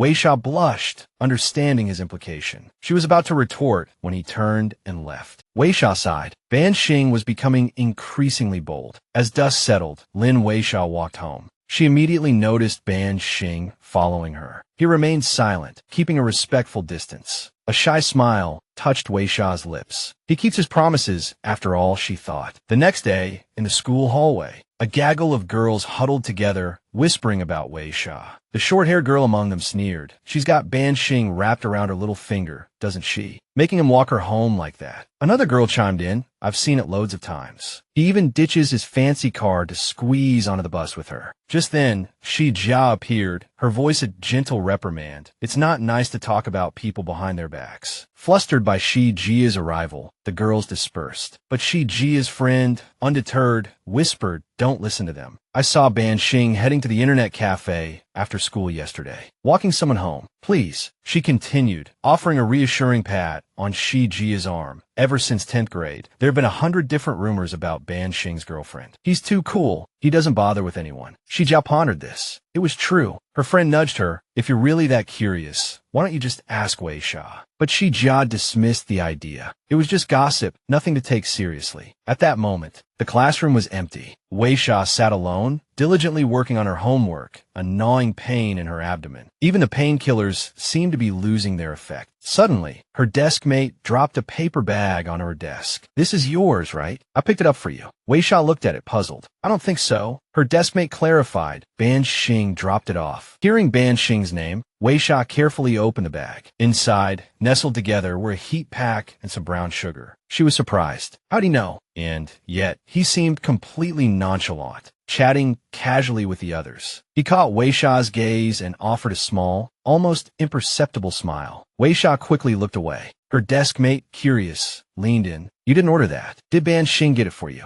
Weixia quickly fabricated a lie. It's mine. I just forgot. Shi Jia, from across the room, observed the entire exchange. Her eyes swept the room, a cool expression settling on her face. Later, as school ended, the rain began to fall. Weixia paused on the sidewalk, hesitating. She had stayed late to help the teacher grade papers. In the downpour, she doubted Ban Sheng would be there. Suddenly, a voice called out her name. 3 men, their laughter echoing in the rain, asked which school she went to, beckoning her closer. When she didn't move, the man with the scarred face barked, Hey, we're talking to you. Are you deaf? One of his companions added, Don't play coy, little girl. It won't be so pleasant if we have to come over there. Weixia froze, a knot of fear tightening in her stomach. A voice, calm and steady, told her to keep walking. Weixia turned, surprised, and saw Ban Sheng standing a short distance away, a baseball bat gripped in his hand. Weixia glanced back at the men, then continued walking, Ban Sheng following close behind, the bat dragging along the pavement. He strolled casually behind her, blowing a bubble with his gum. He addressed the scarred man, his voice low and menacing. Keep your eyes open, and don't touch her. Hefting the bat onto his shoulder, he watched as the men retreated. Then, turning to Weixia, a puzzled expression on his face, he asked, What's wrong? Why did you stop? Weixia had stopped to thank him. He reached out, gently tucking a strand of hair behind her ear. It's always sorry or thank you, he murmured. When am I going to hear the words I want to hear? When are you going to say you like me? He leaned closer as he spoke, their faces inches apart. Suddenly, a small dog, barking excitedly, darted between them, breaking the tension. The dog scampered off, and the space between them widened. Ban Sheng sighed, a hint of disappointment in his voice. Fine, I'll wait. Weixia, speechless, turned and hurried away. Ban Sheng quickly grabbed the strap of her backpack, pulling her back. A piece of paper slipped from her bag and fluttered to the ground. He looked down. It was a flyer for a cello concert. Ban Sheng, curious, asked Weixia if she liked cellos. Weixia, flustered, tried to snatch the flyer back, but Ban Sheng quickly dodged her. Because of the height difference, Weixia couldn't reach it. Resigned, she said, Fine, keep it. I'm giving it to you. Unbeknownst to them, 2 girls had just captured the entire scene on their phones. The next day, everyone was gossiping about Ban Sheng walking Weixia home. They whispered viciously, saying Weixia was the type to seduce boys while pretending to be aloof. Shi Jia, uncomfortable, told him to stop. Li Xinru, standing nearby, chimed in, but I heard my brother say Ban Sheng is chasing after a girl. Hearing these words, Shi Jia's ice cream tumbled from her hand, splattering across her skirt. Shuren quickly alerted her, but Shi Jia remained frozen, stunned. That evening, During self-study, the classroom buzzed with noise. Then, the homeroom teacher walked in. Everyone fell silent, heads bowed, pretending to study. However, a boy in the back row remained oblivious, engrossed in a card game. He turned his head, meeting the homeroom teacher's furious gaze. The teacher exploded, playing cards during self-study. And you're sitting there grinning. All of you out. 15 laps around the track. The entire class groaned. They trudged out to the track. Suddenly, the homeroom teacher called Weixia aside. The teacher gave Weixia special permission to leave. The rest of you, start running. Weixia hesitated, about to speak. Just then, someone protested. Teacher, you said the whole class was being punished. Why is she getting special treatment? Did her family donate a few buildings to the school? Or some lab equipment? We all have parents. This isn't fair. Don't you think it's ridiculous? The other boys joined in the dissent. She just spoke up. What are you all arguing about? Get running. Under the homeroom teacher's watchful eye, the class resumed their laps. The two girls from earlier walked past Weixia, sneering. So nice to be the teacher's pet, isn't it? Not like us, working our butts off. The other girl chimed in. You'll never be able to pull that off. Weixia felt a pang of guilt and sadness. Jiaohong let out a mocking laugh. I saw her in the changing room. It was her. Someone else deliberately raised their voice, so that's how it is. Her perfect image is totally shattered. Fang Yangma felt a surge of discomfort. The group was about to turn back and confront them, but Weixia stopped them. Fang Yangma turned to her. Weixia, they're saying those things about you. Aren't you angry? Weixia gave a small smile. Of course I am, but anger is useless. I'm Fine.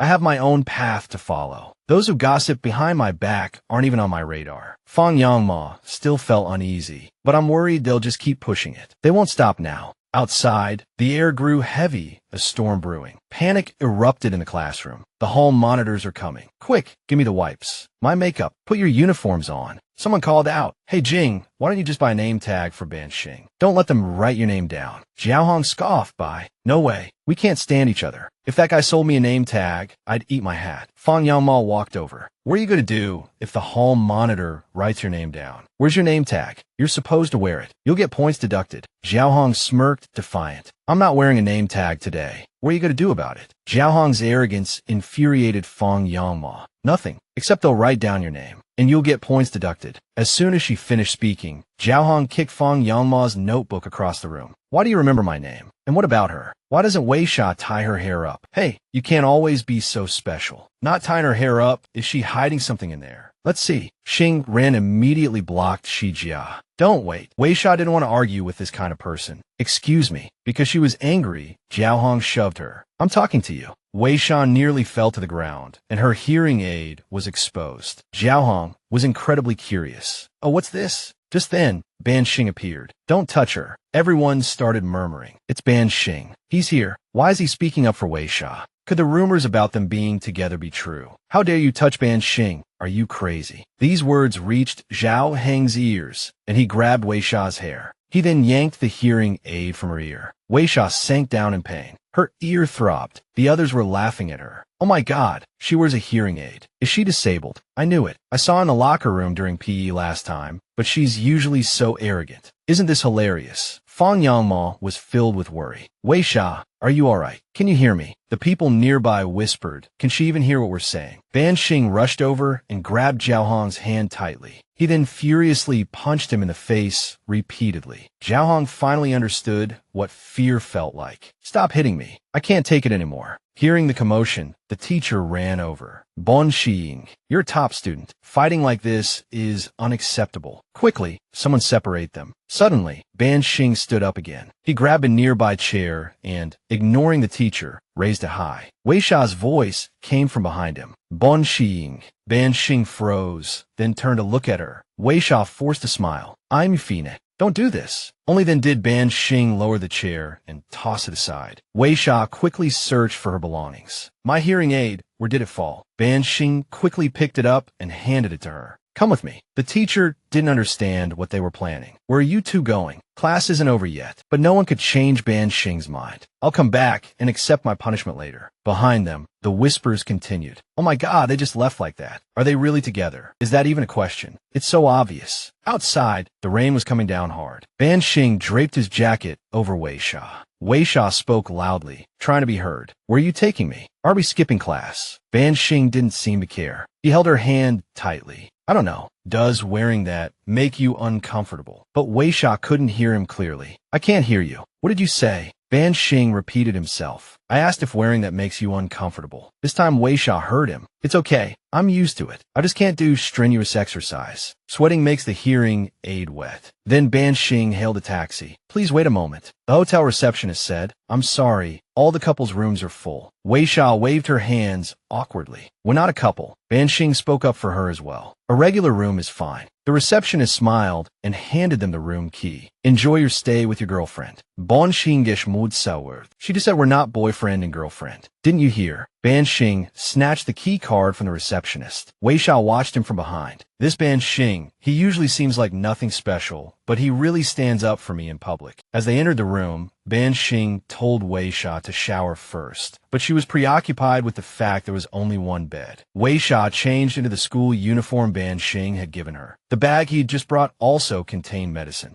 Weixia then used cotton to wipe away the blood, tending to the wound on her ear. Ban Sheng, thank you for the medicine. Your hand is injured. Let me take care of it. That was the first time Weixia saw the scar on Ban Sheng's back. It stretched from his shoulder blade all the way down to his lower back. Ban Sheng looked curious. Did you make Jiao Hong angry, or was it Lucy Jia? Weixia, while tending to his wound, said it wasn't her. Shi Jiao wouldn't make fun of someone's flaws. Suddenly, Ban Sheng moved closer. What did you use? Weixia was a little embarrassed. I ran out of bandages, so I used my wristband as a temporary wrap. Ban Sheng's proximity made her unable to meet his gaze. It seemed Ban Sheng was pushing his luck. Weixia, why are you so nervous? Weixia quickly stood up. You should get dressed. Seeing her sudden change in demeanor, Ban Sheng didn't let up, deliberately moving close to her as he reached for his clothes. All right, Weixia, the rain has stopped. I want to go see a movie. Or do you want to stay here with me? Unable to refuse, Weixia forced a smile and said, let's go see a movie. At the cinema Ban Sheng and Weixia went to, the movie they chose was quite lighthearted. Weixia watched intently. She was always focused when she did things. Ban Sheng, however, kept drifting off to sleep and waking up again. Weixia glanced over. He was asleep. She pulled his whole body over, so he was leaning against her shoulder, sleeping soundly. Meanwhile, at an internet cafe, Shi Jia was playing games to de-stress. A stranger approached her. Beautiful, are you alone? Can we get to know each other? Shi Jia stood up, irritated. Get lost. Why am I still so annoyed? I skipped class to relax. Lost in her thoughts, Shi Jia bumped into someone. Hey, are you blind? To her surprise, it was Ning Chao. What's wrong, little fox? Did you get caught in the rain? Running into Ning Chao while she was already in a bad mood only made Shi Jia feel worse. She uncomfortably sidestepped him. Out of my way. Seeing this, Ning Chao immediately suggested, hey, you look pretty miserable. Want to come with me? This made Shi Jia stop in her tracks. She hesitated, considering his offer. Ning Chao took Shi Jia to the fish market. That damn guy. I told him not to drink, but he did anyway. Good riddance. I got a second spring, a third spring coming. Boss, don't be angry. Harmony brings wealth. The shopkeeper handed him something. Take a look at my new stock. Well, Ning Chao looked it over and handed it back. This is smuggled. You won't make much money off it. You got scammed. Where'd this kid come from, spouting nonsense? Hey, little Ning brought his wife home. As soon as the words left his mouth, Ning Chao angrily threw what he was holding at the man. Everyone laughed. Serves you right for running your mouth. They were at a barbecue stall. Shi Jia asked, puzzled, where are we? Ning Chao said cheerfully, my little shop. A young lady like you probably hasn't been to a place like this before. It's so cheap. You sit, I'll go help out. A woman who looked like Ning Chao's mother came over. You're Anning's classmate, right? Take a hot towel and wipe your hands. Shi Jia politely accepted. Thank you, Andy. A large plate of skewers was placed on the table, brought over by Ning Chao. Try this, it's our specialty. Shi Jia popped a skewer into her mouth. Delicious. Seeing her enjoying it so much, Ning Chao teasingly asked how it tasted. Shi Jia seemed to deflect, simply saying, it's all right. Ning Chao quickly stood up. Well, you eat. I'll go help my mom. If you have time, go dance in the square with the auntie next door. Don't worry about things here. His mother laughed. And you, why aren't you playing basketball? What are you doing busying yourself here? Ning Chao's father said loudly, "You and your mother go about your business." Watching this scene, Shi Jia understood. Not everyone's family was like hers. Ning Chao's father firmly stopped her. Dad can handle this alone. Shi Jia felt a pang of something akin to guilt. It's too chaotic here. Thank you. I've finished eating. I'll be going now. Ning Chao, still working, said, "Wait a minute, I'll walk you home." Shi Jia picked up her bag. "No need. You're busy. I can go by myself." Suddenly, Shi Jia stopped. "Ning Chao, your family is really nice." The next day, Weixia and Shi Jia were both being scolded by their teacher. "What were you two doing yesterday? Skipping school so blatantly? Do you have any respect for Shenzhen High School's rules? Do you even behave like good students? Write a 2,000-word essay reflecting on your actions. Stand outside in the hallway and write. You can't come back to class until it's finished." Outside in the hallway, Shi Jia asked, "Why don't you ever tell me what's going on with you?"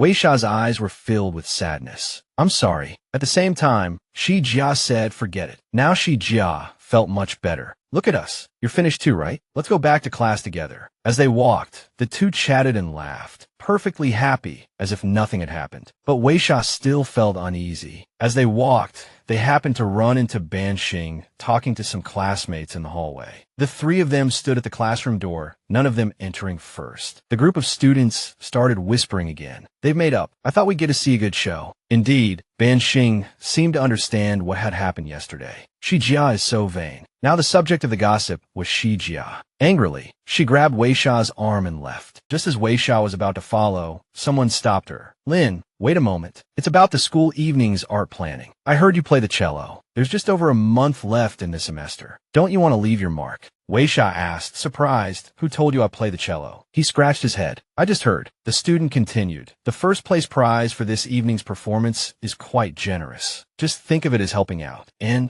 don't you want to perform the cello on stage?" Weixia hesitated.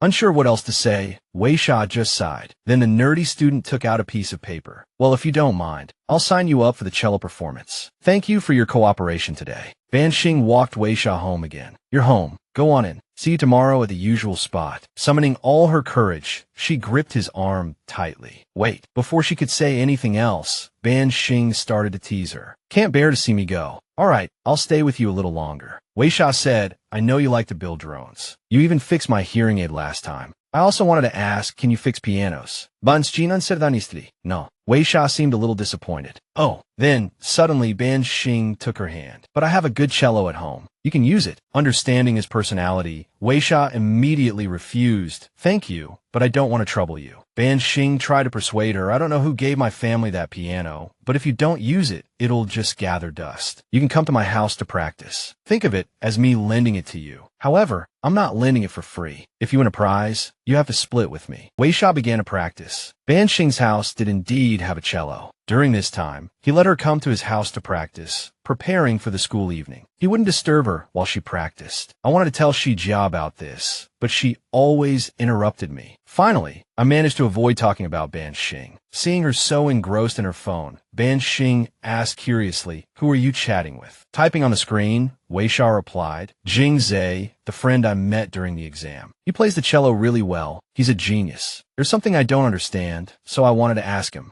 Weixia simply put down the cello and continued texting. Unable to bear it any longer, Ban Sheng snatched her phone. The height difference between Weixia and him was striking. "Give it back." Ban Sheng taunted, "Aren't you going to continue practicing?" It seemed Weixia couldn't be bothered to argue. "Keep it if you want." At this point, Ban Sheng checked what Weixia had been so focused on texting. Ban Sheng glanced at Weixia. Her hand shot out like a whirlwind, aiming to snatch back her phone. Losing her balance, she tumbled right into Ban Sheng's arms. The boy, quite pleased, allowed a small smirk to play on his lips. Weixia, on the other hand, was mortified, her face flushing crimson as she stammered apologies. Ban Sheng gently ruffled her hair and pulled her closer. This gesture made Weixia even more shy. "So, do I lean down and kiss you, or do you look up and kiss me?" Ban Sheng's voice, sweet as honey, poured into her ears. "Choose quickly." He continued to tease, dangling her phone. "Give it back." Weixia snatched her phone back, finally retrieving it. Ban Sheng then said, "I'm just messing with you. Go practice. Weixia returned to her practice spot. As Ban Sheng walked past, he murmured, "If you're thirsty, there's lemonade in the cupboard." "Thank you." Suddenly, he stopped, turning back to reply, "You're welcome." The scene changes. The next morning, Weixia and Shi Jia were having snacks in the cafeteria. Shi Jia was tearing at her food restlessly, puzzling Weixia. "Shi Jia, what's wrong?" "Nothing. By the way, how's your cello practice going?" "It's okay. How about you? I heard from Fengima that you also signed up for a performance." Shi Jia expressed concern. "It's fine." Weixia said, "Actually, I'm quite looking forward to the evening. It's my first time performing the cello in front of so many people." Shi Jia lowered her voice. "You have to do well." On the evening of the performance, the entire auditorium buzzed with activity. Backstage, a woman expertly directed the arrangements. Even the performers about to go on stage had to hurry and change. Weixia had chosen an off-the-shoulder dress, her makeup perfectly suited for the evening. The friend behind Weixia immediately exclaimed, "You look absolutely ethereal in that dress. Your makeup is gorgeous too. So, are you still nervous?" "Of course, I'm nervous. Every time I hear my name called, my heart races." Xing Ran approached, a slight awkwardness in her demeanor as she patted Weixia's shoulder. "Hey, it seems Ning Chao needs to see you urgently. He's outside." "Okay." Upon hearing this, Weixia quickly excused herself, unaware of the envy Xing Ran harbored. She couldn't stand that Weixia was more beautiful than her. So, she whispered to Shi Jia, "Shi Jia, Lin Weixia is really well prepared this time. Are you ready?" Shi Jia, her expression serious, didn't bother to reply. The two girls didn't speak, their gazes fixed on Weixia's cello case. Outside, Weixia went looking for Ning Chao. Just as Xing Ran had predicted, the boy was completely bewildered. "Hey, classmate, you wanted something?" Weixia realized something was amiss. "Didn't you need me? Li Shuren just told me you were looking for me." Ning Chao scratched his head, a blank expression on his face. "Well, I need her to relay a message if I wanted to see you. I'll go ask her what this is about." Weixia hurried back inside, only to be intercepted by a friend. "Weixia, where are you going? It's almost your turn to perform. Everyone's looking for you."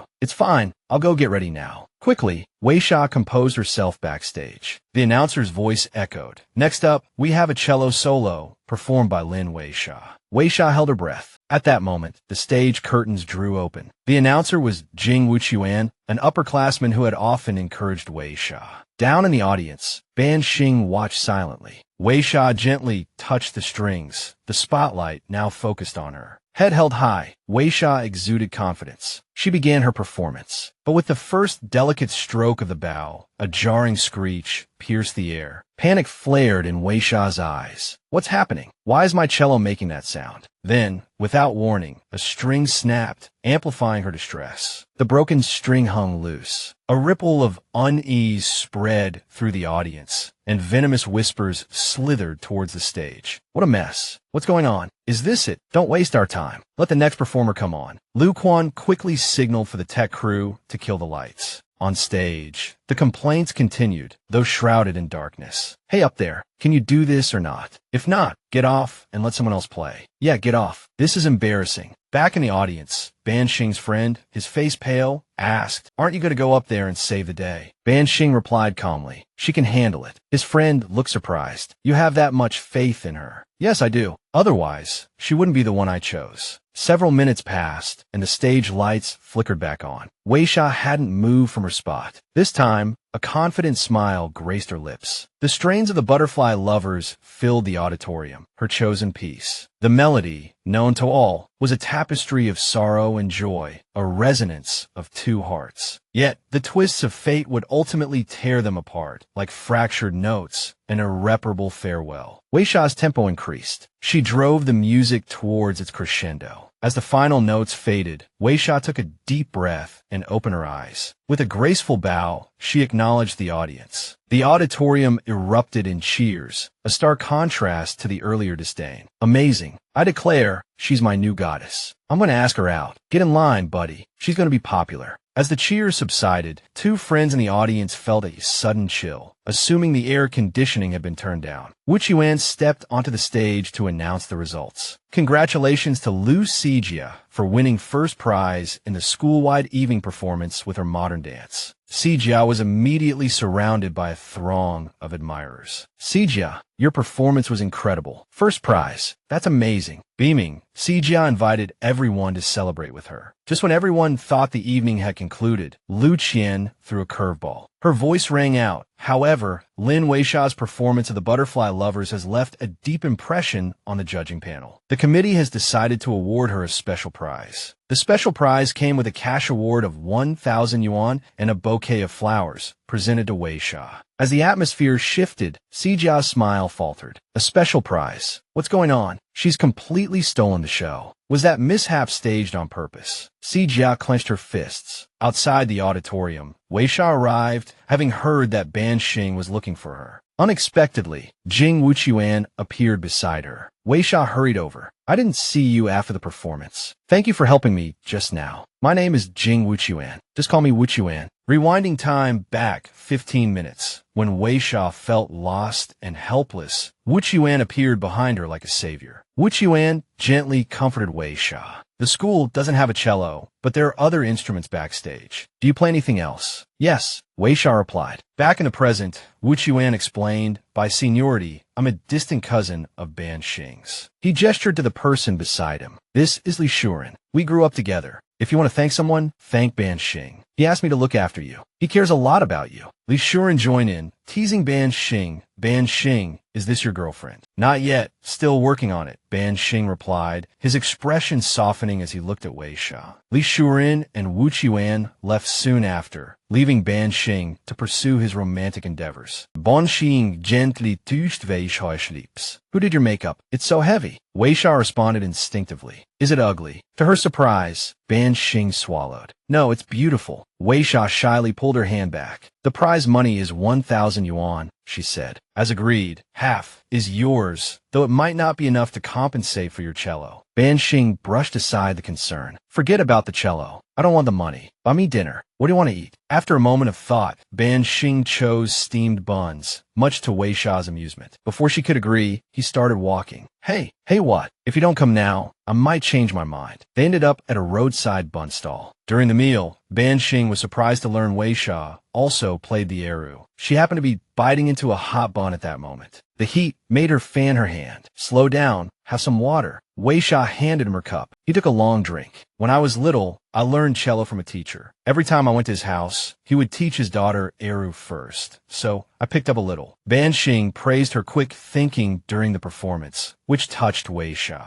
Actually, I only know how to play that one piece. I didn't expect it to come in handy. After a long chat, they finished their simple dinner and left the stall. The owner saw them off, greeting them warmly. Take care. You two are such a good-looking couple. Ban Sheng's heart skipped a beat. Oblivious to his reaction, the owner continued. Your parents must have been very beautiful when they were young. Seeing you two together is like watching a movie or a commercial. Ban Sheng was stunned. He asked the owner, do we really look like siblings? The owner, realizing her mistake, wiped her brow nervously. The next day, as Weixia ate breakfast, Feng Aima teased her, using her fairy nickname. Even fairies have to eat breakfast. Not only do I eat breakfast, I'm also collecting your literature homework later. Feng Aima suddenly remembered she hadn't done hers. Meanwhile, Lu Xijia and Xing Ran entered the classroom, and whispers began to ripple through the room. They're not playing with her anymore. How pitiful. Is it because of Ban Sheng? I knew they would fall out. Offending Lu Xijia, she'll definitely be ostracized. Someone from class F doesn't deserve to hang out with them. Then they went to fawn over Xijia. Xijia, new bag. Is it a limited edition? I wanted that bag, but it was sold out. Xing Ran added pointedly. It's about time you got a new one. That old bag didn't suit you. It looked so cheap, and you were always eyeing other people's things. Xijia said, I pretended to be unwell. All right, stop talking nonsense. The group of kids returned to their seats. As for Weixia, her perception of Xijia had completely changed, and a multitude of thoughts suddenly flooded her mind. Friendship is sometimes like a fragile piece of art. Unless you carefully protect it all the time, when it shatters, you will still feel heartbroken because you've seen it at its most beautiful. During break time, Xing Ran was painting Lu Xijia's nails. Xijia asked, hey, can you do it properly? Xing Ran replied, of course, but I have to do it quickly. If Mr. Lu comes later, my manicure set will be confiscated. Seeing Ban Sheng passing by, Sheng ran, said coquettishly, Sijia, and I want to go surfing in Fenghai this weekend. Do you have time to teach us? Ning Chao asked Ban Sheng. Hey, my desk mate, referring to Weixia, performed on the cello last night. You don't really think she broke that cello herself, do you? Didn't you investigate? Ban Sheng, who was playing a game, suddenly stopped. Did someone tamper with it? As soon as he finished speaking, he saw Lin Weixia walking up behind him. Weixia turned her face and replied, yes. On the other side, Xing Ran's expression became flustered. Sijia reminded her, you've smudged the nail polish. She replied, oh. Ning Chao smiled at Xing Ran. Why are you panicking? Xing Ran glared at him. At this moment, Ban Sheng looked at Sijia with a serious expression. Who did it? Sijia smiled faintly. Because I was nervous on stage, I used too much force and broke the cello string. I broke your cello. I'm sorry. Ban Sheng stepped closer, lowering his head towards Sijia's face. Are you sure no one was playing tricks? Just tell me. The surrounding people began to whisper. As expected, someone was behind it. I knew it. How could the cello string suddenly break? That was going too far, too insidious. Ahem. Could it be Lu Sijia? Sijia shook her head. No, it was just my own carelessness. The bell rang, and everyone returned to the classroom. In her haste, Sijia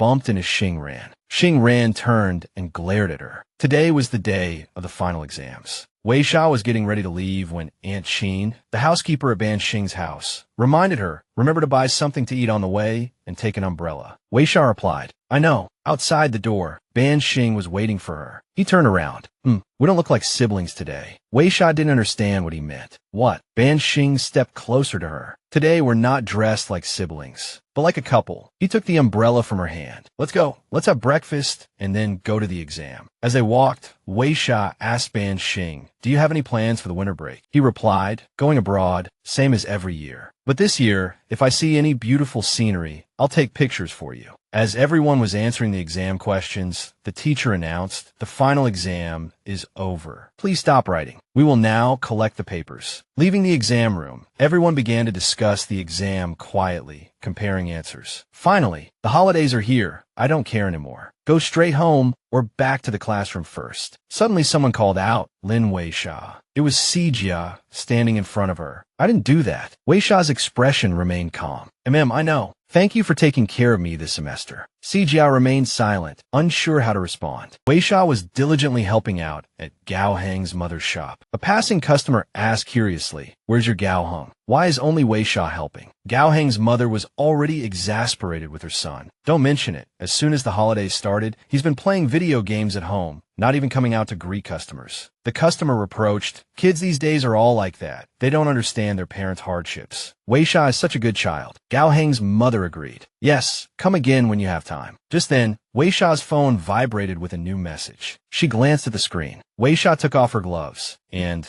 while chopping vegetables, picked up her phone to check it. It was a photo from Ban Sheng, sent from abroad, of the place where he was. She smiled and replied to him. Afterward, the family sat around the table for dinner, a picture of domestic bliss. Weixia had just placed the dishes on the table when Gao Heng buried his face in his phone. His mother chided him, put your phone down and eat. Here, this is your New Year's money. And yours too, Weixia. I hope you both do well in your studies and stay healthy in the new year. Weixia replied softly, thank you, Annie. Gao Heng asked suspiciously, Mom, why is second sister's New Year's money thicker than mine? His mother rapped him on the head. How dare you ask? Your sister worked hard in the shop all winter break while you were at home playing video games. You've practically worn the keys off the keyboard. Gao Heng, still Bu Fu Chi, said with a cheeky grin, they're not worn out yet. I need to play more to wear them out. His mother immediately grabbed the nearby broom. You want to play more? Believe me, I'll wear your head out. Gao Heng, still glued to his phone, suddenly saw a message and yelled, wait. He turned to Weixia. They're sending red envelopes in the class group chat. Sis, see if yours is doing the same. Weixia opened her phone and saw a message from Lu Sijia. Happy New Year. But moments later, Sijia retracted the message, adding, sent that to the wrong person. It was meant for the group. Weixia, ever gentle, replied, Happy New Year, Sijia. Gao Heng shouted excitedly, Sis, Mom, come watch the Spring Festival Gala. Just then, Weixia's phone rang. It was Fenglaima. Did you see Ban Sheng's post? Weixia, keeping her voice low so the others wouldn't hear, replied, Not yet. What's up? Ban Sheng's post was a picture of the Canadian night sky, captioned, Waiting for someone to wish me a Happy New Year. Below were a flurry of comments. Who is it? Happy New Year. I'm that someone. Wow. Ban Sheng's in Canada. What's going on? Fenglaima continued to tease. He's definitely not talking about you, is he? Suddenly, Weixia's phone buzzed with a new message. Hey, someone. The sender was Ban Sheng. Blushing furiously, Weixia hurried back to her room. Meanwhile, in Canada, Ban Sheng waited for her reply. After a while, seeing no response, he sent a voice message. It's New Year's Eve, and I'm alone overseas. I just want to hear you say Happy New Year. Weixia, her face still flushed, clicked on the message and listened. She sent a voice message back. Happy New Year, Ban Sheng. Hearing her voice, Ban Sheng smiled involuntarily. After that Happy New Year, Lin Weixia and Weixia grew closer, though they tacitly avoided mentioning Ban Sheng's name. Having spent most of the semester at Shanghai High School, Weixia was finally settling in. During dinner, Gao Heng's mother said to Weixia, Your father came to see me. He wants to take you back. He's out of prison and wants you to go home. Weixia froze. That drunkard father of yours, stealing and lying when he's had a drink. It's good he was in jail. Our family has raised you for so many years, but you're still his daughter. I don't have a legitimate reason to keep you here forever. She put down her chopsticks. Weixia turned and went back to her room. Gao Heng's mother called after her anxiously. Hey, Weixia, what are you going to do? Weixia came out of her room and handed her some money. This is the money I've saved. 5,000 yuan in total. Gao Heng's mother protested. What are you doing, child? Weixia remained resolute. I have no use for it, Auntie. You keep it and spend it. Finally, Gao Heng's mother accepted the money with a smile. All right, I'll hold on to it for you. As for your father, I'll tell him you're not coming back. Weixia was sitting in the shop, minding the counter and reading a book. Suddenly, her phone rang. It was an unknown number, but Weixia answered anyway. A furious voice erupted from the other end, her father. You ungrateful wretch. Get back here this instant. Just like your mother, defying me. Suddenly, someone snatched the phone from her hand. Are you mute? Speak. Ban Sheng didn't utter a word, simply hanging up and coldly blocking the number. If you don't want to listen, just hang up. Why bother listening? He tossed the phone back to Weixia. Surprise colored her features. What are you doing here? Taking you somewhere fun. With that, he pulled her toward the car. Wu Quan was sitting inside, waving at Weixia. Weixia, get in. Li Yuan was in the driver's seat. Seeing Weixia's worried expression, Wu Quan laughed. Don't worry, Li Yuan's 18. He just got his license 2 months ago.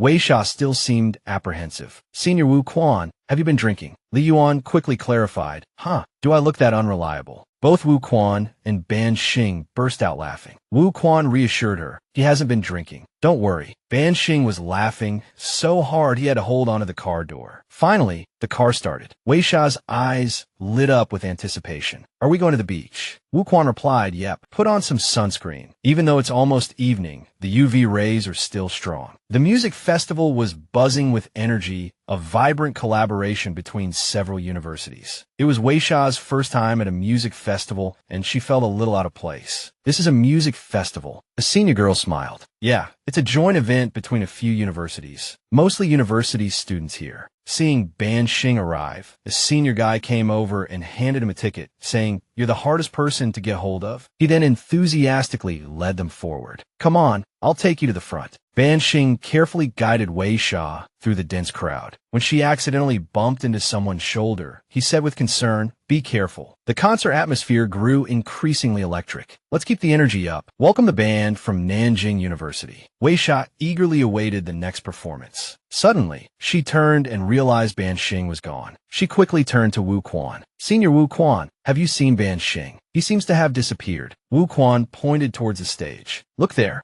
Ban Sheng was standing on stage with the band from Nanjing University. To her surprise, he spoke. The lead singer of this band suddenly got sick and they needed a replacement, so I'm filling in. The band members seemed unfazed, ready to launch into their performance as soon as the music started. The girls in the audience erupted in excited squeals. The lead singer is so handsome. Why haven't we seen him before? Nanjing University's band is amazing. The first line of the song rang out. Every minute, every second, I long to see her, waiting silently, without complaint. Every minute, every second, I yearn to see her. Even a chance encounter on the street makes my day. Today, I realized for the first time, just seeing her, even from afar, brings such fresh joy. As he sang, Ban Sheng's eyes met Weixia's. She felt his gaze, a silent message passing between them. The girls around her excitedly exclaimed, "Look, he's looking over here." The atmosphere, his gaze, it all sent shivers down Weixia's spine. The sea breeze, the setting sun, this atmosphere. I feel like I've lost all other sensation, only a current running through my heart, like Ban Sheng is standing right in front of me, dedicating this song to me. I've never experienced love, but her image is always in my mind. I ask myself why. After seeing her only once, the impression is as beautiful as first love. Every moment, I want to see her waiting quietly without complaint. A beautiful first love. That's what Ban Sheng wanted to convey to Weixia. Their eyes locked, 1,000 unspoken words hanging in the air. The senior girl, noticing the exchange, remarked, "Someone who usually avoids group activities is now opening his heart, unhesitatingly offering his whole world to you." After the performance, Lu Sijia texted Weixia, her message tinged with the wistful air of someone who'd been there before. "Ban Sheng really likes you. It's rare to find mutual affection. Don't let it slip away if you feel it too." Weixia started to explain, "Sijia,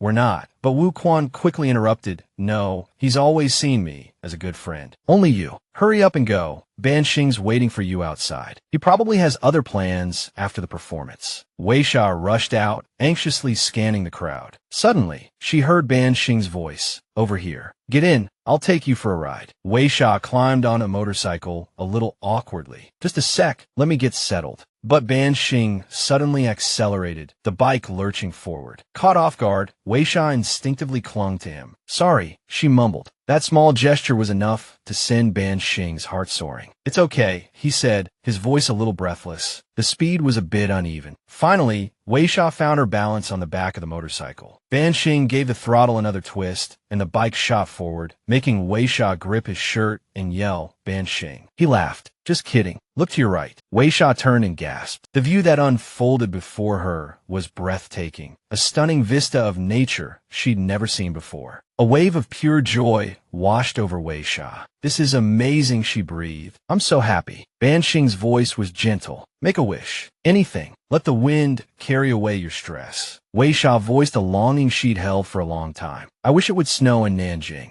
Ban Sheng choiko indulgent."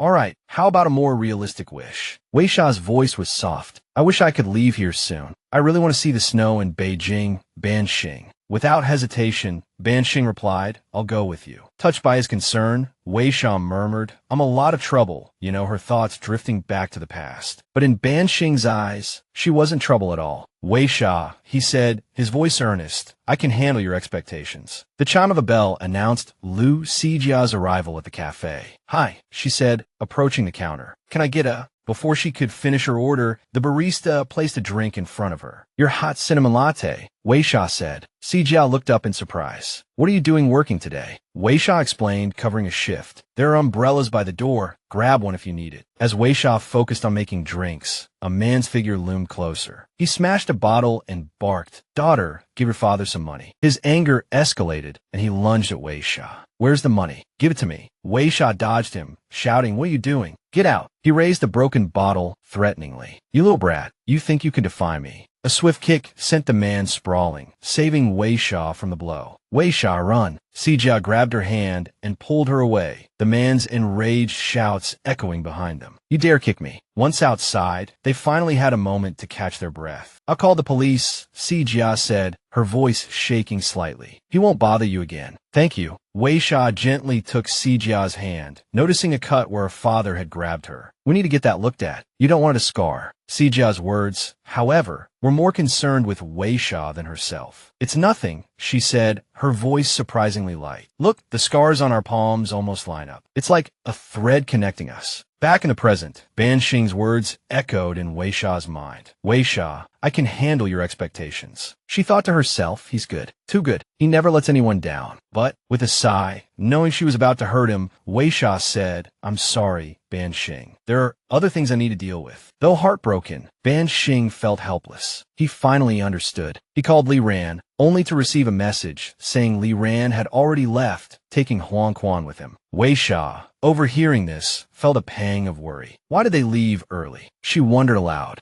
Ban Sheng leaned closer, a knowing look in his eyes. They definitely left us here on purpose, he said, his voice laced with meaning, to give us some alone time. Weixia averted her gaze. So what should we do? She asked. Ban Sheng, typing on his phone, replied, don't worry. I'll get you home safely before dark. Not long after, Ban Sheng's driver arrived. The two sat in the car, the atmosphere heavy with unspoken words. Weixia thought to herself, he always acts so arrogant, like he doesn't care about anyone. I shouldn't have let him down like this. As usual, Ban Sheng quietly followed Weixia, escorting her all the way home. Just before they reached the shop's entrance, Weixia suddenly turned to face him. Ban Sheng, a little surprised, asked, what's wrong? Overwhelmed by guilt, she decided to speak first. Do you want some milk tea? She asked softly, standing at the doorway. Ban Sheng, she added, I had a really good time today. Then she handed him the milk tea. Back at his house, Ban Sheng's friend, Jiao Hang, greeted him. Don't you have alcohol at your place? Why are you here? He asked. He noticed the milk tea in Ban Sheng's hand and looked at him quizzically. You went through all that trouble for so long, just for a cup of milk tea. He poked at the cup, then teased, I thought you were a light sleeper and never touched milk tea or coffee. It's strange to see you with one today. Faced with Ban Sheng's silence and indifference, he reached for the drink. But before he could grab it, Ban Sheng pulled it back. Seeing Ban Sheng's continued lack of response, Jiao Hang continued to tease him. A cup of milk tea is all it takes to cheer you up. You're hopeless. Ban Sheng, too tired to explain, simply said because I like it. During lunch at school, Weixia approached Fang Yupei, suggesting they eat together. She had noticed Fang Yupei sitting alone and wanted to offer her some of her food. Starting a conversation, she asked if Fang Yupei had also been at the music festival over the weekend. Weixia had seen a picture of Fang Yupei there and wanted to ask her about it. But Fang Yupei simply replied, cutting Weixia off before she could finish explaining. Fang Yupei rudely interrupted, not wanting Weixia to continue asking why she was there. Lunch break ended, and as Weixia left the hallway to return to class, Fang Yupei suddenly called out to her in a menacing tone. You'd better stay away from Ban Sheng, she threatened. Weixia, stung by the words, remained silent, a flicker of guilt in her heart. Preoccupied by Fang Yupei's threat, Weixia couldn't focus in class, barely registering Fang Yamuo's incessant chatter beside her. The students had all chosen their elective courses, leaving only a few outdoor options. After a moment, Weixia suggested, there's an elective held indoors. If you're worried about the sun, why not choose the swimming class? But Fang Yamuo shook her head, refusing. Something had happened there before. Concerned, Weixia asked what happened there. Can you tell me? Fang Yamuo, her voice laced with excitement, explained, someone had a terrifying experience in the swimming pool. Just walking past, it gives me the creeps. The school forbade students from talking about it, so she simply told Weixia not to choose it. Fang Yupei, sitting behind them, overheard Fang Yamuo's naive story and let out a scornful laugh. She made sure it was loud enough for Weixia and her friend to hear, leaving them feeling awkward and uneasy. Fang Yamuo had just turned to Weixia, telling her to forget about helping her choose classes and that they could do it together next time. From a distance, Lucy G's furious voice carried, berating Jiang Minghua and demanding to know where Ban Sheng was and why he hadn't come to school. Minghua could only cry, saying he genuinely didn't know, assuming Ban Sheng was just in a bad mood and that he couldn't reach him either. Fang Yamuo was curious too, as she hadn't seen Ban Sheng at school for the past few days. She turned to Weixia, asking if she knew what was going on. Weixia only vaguely replied that he was in a bad mood, recalling her last conversation with him on that dusky evening. Weixia's thoughts drifted back to that evening, a pang of guilt pricking her conscience. Was she the reason for his absence, for rejecting him that day? A disquieting emptiness, a hollow ache, had settled within her, permeating that day and the rest of the week. She texted him regularly, asking why he wasn't at school, but her phone remained stubbornly silent, offering no reply. Fang Yamuo found it strange. What could have happened to upset him so deeply? He seemed to have everything he could ever want. On her way home, her phone suddenly vibrated. Weixia looked at it and smiled. A single reply from Ban Sheng was enough to send a strange flutter through her. That day, Weixia ran to find him, a sense of urgency propelling her forward. Just the sight of him, the way he effortlessly appeared before her, made her heart race. He was like a ray of summer sunshine. The moment he saw her, he teased her playfully, leaning in close to the petite, shy girl and asking about his milk. Weixia froze, then hesitantly admitted she hadn't bought it. He chuckled softly, amused by her expression. Turning his head slightly, he accused her of breaking her promise. Weixia shrank back shyly, wondering why someone like Ban Sheng, who surely had access to milk every day, would ask her to bring him some. Instead of voicing her thoughts, she asked, "You've looked really pale lately. What's wrong?" A friend who seemed to always be around Ban Sheng approached Weixia, explaining about an upcoming friendly basketball match between their school and two others. Some team members had dropped out, and they desperately needed someone to fill Ban Sheng's position. The friend wondered if they had approached the wrong person, but insisted that Weixia was their only hope. They had already asked Ban Sheng, but he refused. If Weixia could convince him, they might have a chance. Weixia calmly replied, organizing her books, "If he doesn't want to do it, why do you think I can change his mind?" Despite her words, the friend continued to plead, urging Weixia to help. Finished packing, Weixia stood to leave, simply stating, "If he doesn't want to do something, I don't want to force him." But just as she stepped out of the classroom, a message from Ban Sheng arrived, telling her he had a basketball game after school tomorrow and that she had to come. Weixia texted back, asking why he'd changed his mind so quickly. Ban Sheng didn't explain, only reiterating that she had to be there and that he'd tell her then. The next day was April 25th, Weixia's birthday. She remembered the meaning behind her name, given to her because she was expected to be born on the day of beginning of summer, Xia.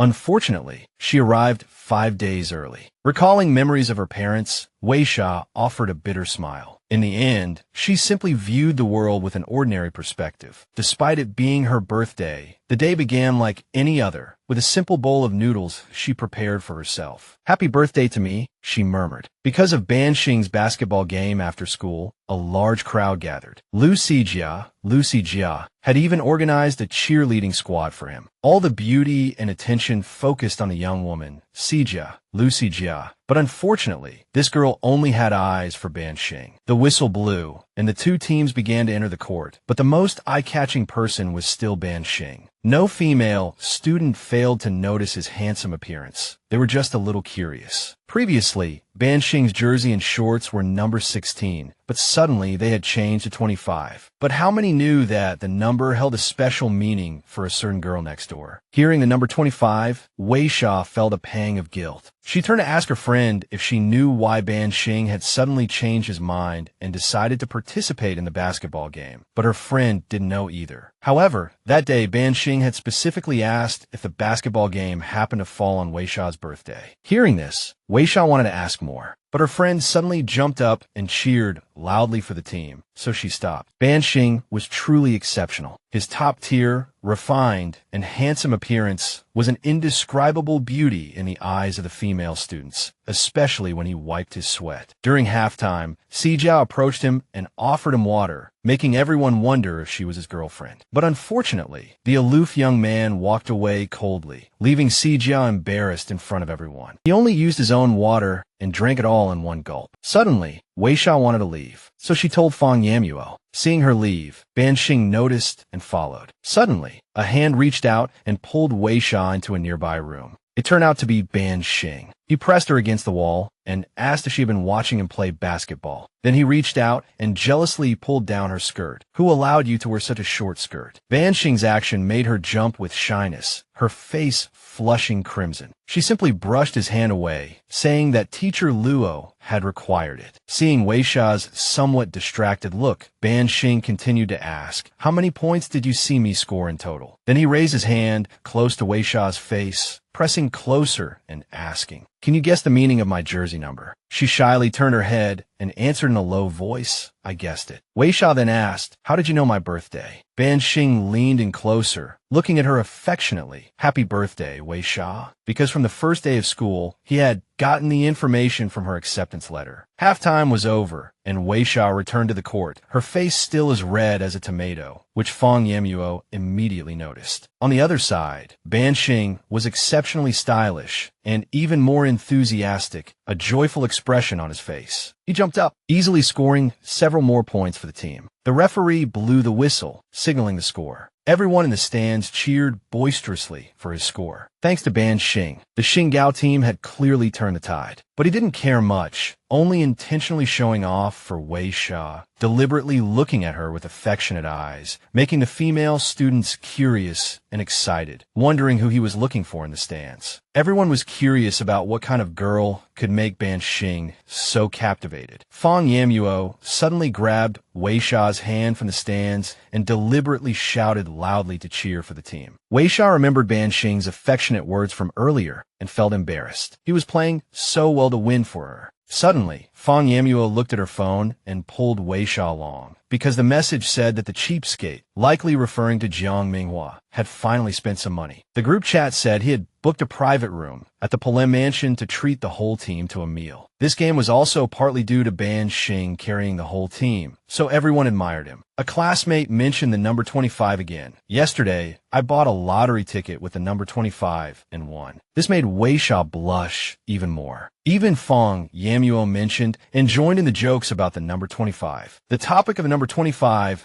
made Weixia choke on her milk tea, and she abruptly looked up. Ban Sheng's eyes, full of affection and tinged with a playful glint, rested on Weixia as the post-game party wound down. Everyone around them was lost in the revelry. Cheers, singing, and laughter filled the air, the atmosphere electric with celebration. Sijia, caught up in the excitement, even suggested filming the scene to post online. Suddenly, a message flashed on Weixia's phone. It was from Ban Sheng, a simple two-word command, "Come out." Whispering an excuse to Sijia, Weixia slipped away. But Sijia, lost in the merriment, barely registered her words, continuing to sing and celebrate with the others. Weixia closed the door behind her with a soft click and found Ban Sheng waiting, as if he'd been there for a while. Before she could react, he took her hand, pulling her gently along. He led her towards the park, leaving Weixia bewildered by his secretive air. Ban Sheng asked her to close her eyes, his tone hinting at a surprise. Obediently, Weixia shut her eyes, a flutter of anticipation in her chest. After a moment, he softly told her to open them. To her astonishment, Ban Sheng stood before her, carefully shielding a birthday candle. He had somehow managed to arrange this sweet surprise, and Weixia's heart skipped a beat. Shyly averting her gaze, she murmured a thank you. Thanks to Ban Sheng's thoughtful gesture, she was able to make a wish she hadn't dared to voice in a long time. After she blew out the candle, they shared the small cake, their conversation flowing easily. Ban Sheng, curious, asked what she had wished for, promising to help make it come true. Her wish, she confessed, was simple, a puppy, a reminder of the loyal companion she'd had as a child. The memory of her family giving the puppy away brought a wave of sadness, and tears welled in her eyes. Ban Sheng gently wiped them away, offering comfort. He wanted to be that puppy for her, he said, obedient, loyal, his heart wholly devoted to her. His playful words, though laced with sincerity, left Weixia both touched and incredulous. Pushing aside the lingering sadness, Ban Sheng produced a small gift box, urging her to open it. Inside, a snow globe, and Weixia's face lit up with a smile. Ban Sheng explained the significance of the tiny butterfly inside, perpetually facing Beijing, hovering above a miniature replica of Tanzhou City. The small snow globe held a world of meaning. Ban Sheng's gentle words stirred a wave of emotion within Weixia, her eyes beginning to burn. It was snowing in Nanjiang now, just like the impossible wish she had made, and he had somehow made it real. She remembered the outlandish excuse she had given him, hoping he would give up, but he hadn't. He had turned her every fantasy into reality, but a nagging guilt tugged at her conscience. She couldn't betray Sijia, her friend, who had her own plans, her own feelings. Even if it went against every emotion swirling within her, Weixia knew she couldn't easily confess her true feelings. Biting her lip, she forced herself to utter the cruel, untrue words of rejection. But Ban Sheng, perceptive as ever, seemed to see through her facade. He feigned composure, telling her not to rush, to take her time to consider. He would give her a chance, and himself a chance too. But someone as deeply in love as Sijia wouldn't give up easily. Standing at the alley's entrance, she had witnessed their exchange. Torn between her best friend and the boy she loved, the young woman found the situation unbearable, no matter the reason. She wanted to rebel, to ask Gao Heng for a lighter, but he seemed to anticipate her intent, his actions a deliberate provocation. But what could she do? Sijia snatched the lighter from his hand anyway. Gao Heng leaned in, pressing, if not him, then why do you still remember that guy? Haven't you seen it with your own eyes? I can confirm what that punk went through. He reluctantly lectured Sijia. He toyed with you. What's meant to be yours will be yours. If it's not meant to be, he continued, don't force it. This conversation lingered in the air until that night when she returned. Weixia had just opened her book when something fell out from between the pages. She bent down to pick it up, a flicker of surprise in her eyes. As if realizing something significant, Weixia clutched the string tightly in her hand. Back at the bar that day, Ban Sheng's friends asked him which team he'd bet on. They watched the game with an air of excited anticipation. Then a woman approached Ban Sheng, vying for his attention. The wager was clear. If he lost, he'd have to do whatever she said. Suddenly, she leaned against him, settling into the seat beside him. He reserved his gentle, caring gaze solely for Weixia. To outsiders, he was cold, his words sharp enough to draw blood. Aixing wasn't a name just anyone could use. The woman persisted, still trying to get to know him, but he rebuffed her, pointedly mentioning his girlfriend being on the phone, staking his claim. The words barely left his lips before he stepped outside. His friends at the table advised the woman not to take his words seriously. It was just a pursuit, they said, the outcome uncertain. But the moment Ban Sheng answered Weixia's call, his voice softened instantly. For some reason, Weixia suddenly decided she wanted a birthday present after all. This brought a flicker of pleasure to Ban Sheng's eyes, eager to agree. Unsure if he was dreaming or awake, he heard the girl on the other end wishing he would be himself again. His heart beat erratically, caught in a loop of disbelief. Ban Sheng, still doubting the reality of it all, hesitantly asked again. Before he could hear a response, the call disconnected. Agitated, he frantically searched for his lighter. Then the woman reappeared, but she recognized the icy glint in his eyes, sharp enough to pierce through her, and she retreated. It seemed she understood the situation, and with that understanding came the loss of hope. Just then, Ban Sheng received a notification on his phone. Weixia, on the other end, explained that her phone had died, abruptly ending their call. She confessed that dating at their age wasn't ideal, but if they ended up in the same city for university, they would definitely go to Jinbei to see the snow together. A nervous tremor laced Weixia's voice, but Ban Sheng's heart pounded even faster. He stood there for a moment, stunned, dumbstruck. He didn't know how to respond. It felt like an unreal dream. But then, the boy had to reassure himself. The silence made Weixia shy, and she backtracked, trying to take back what she'd said. But before she could finish, Ban Sheng responded, his voice fervent, I want to go. I want to go. Ban Sheng's mood soared to unprecedented heights, leaving his friends both surprised and curious. Who were you talking to just now? You even missed the game. Oh, and by the way, you won your bet. One of them approached, teasing, only to be silenced by Ban Sheng's next words. The previously heartbroken boy declared, with a smug grin, that he had a girlfriend. His friend couldn't believe Ban Sheng had won her over so quickly. Overwhelmed by his friend's happiness, he generously offered to cover the entire table's bill. Though the night was late, Weixia couldn't sleep, her mind replaying the events. It felt like a dream. Blushing, she shyly, hesitantly, pulled out her phone, wanting to contact Ban Sheng. She found a message from him, sent 10 minutes prior, asking if she was asleep. They exchanged messages, laughing and greeting each other until 3 in the morning. Having stayed up so late, even the disciplined Weixia nearly overslept. Rushing into the classroom, she found Ban Sheng standing by the door, as still and imposing as a pillar. Weixia, puzzled, asked him why. He leaned in playfully, teasing her, wanting to be sure she didn't regret what had happened the night before. He worried that she might have slept and forgotten, so he needed to double-check. But Weixia quickly reassured him, saying she didn't regret a thing. Ban Sheng then noticed his friends hiding behind the door, eavesdropping and giggling softly. Their laughter instantly gave them away. He handed her a cute keychain, a prize he'd won in a bet the day before. Mine's a dinosaur baseball cap, he said. Weixia took it, but hesitated to attach it to her bag, worried about what others might think. Now that Ban Sheng and Weixia were together, he couldn't resist being a little mischievous. He leaned in close to her, trying to steal a kiss. Flustered, Weixia stepped back, promising to attach the keychain right away. Seeing her so obedient,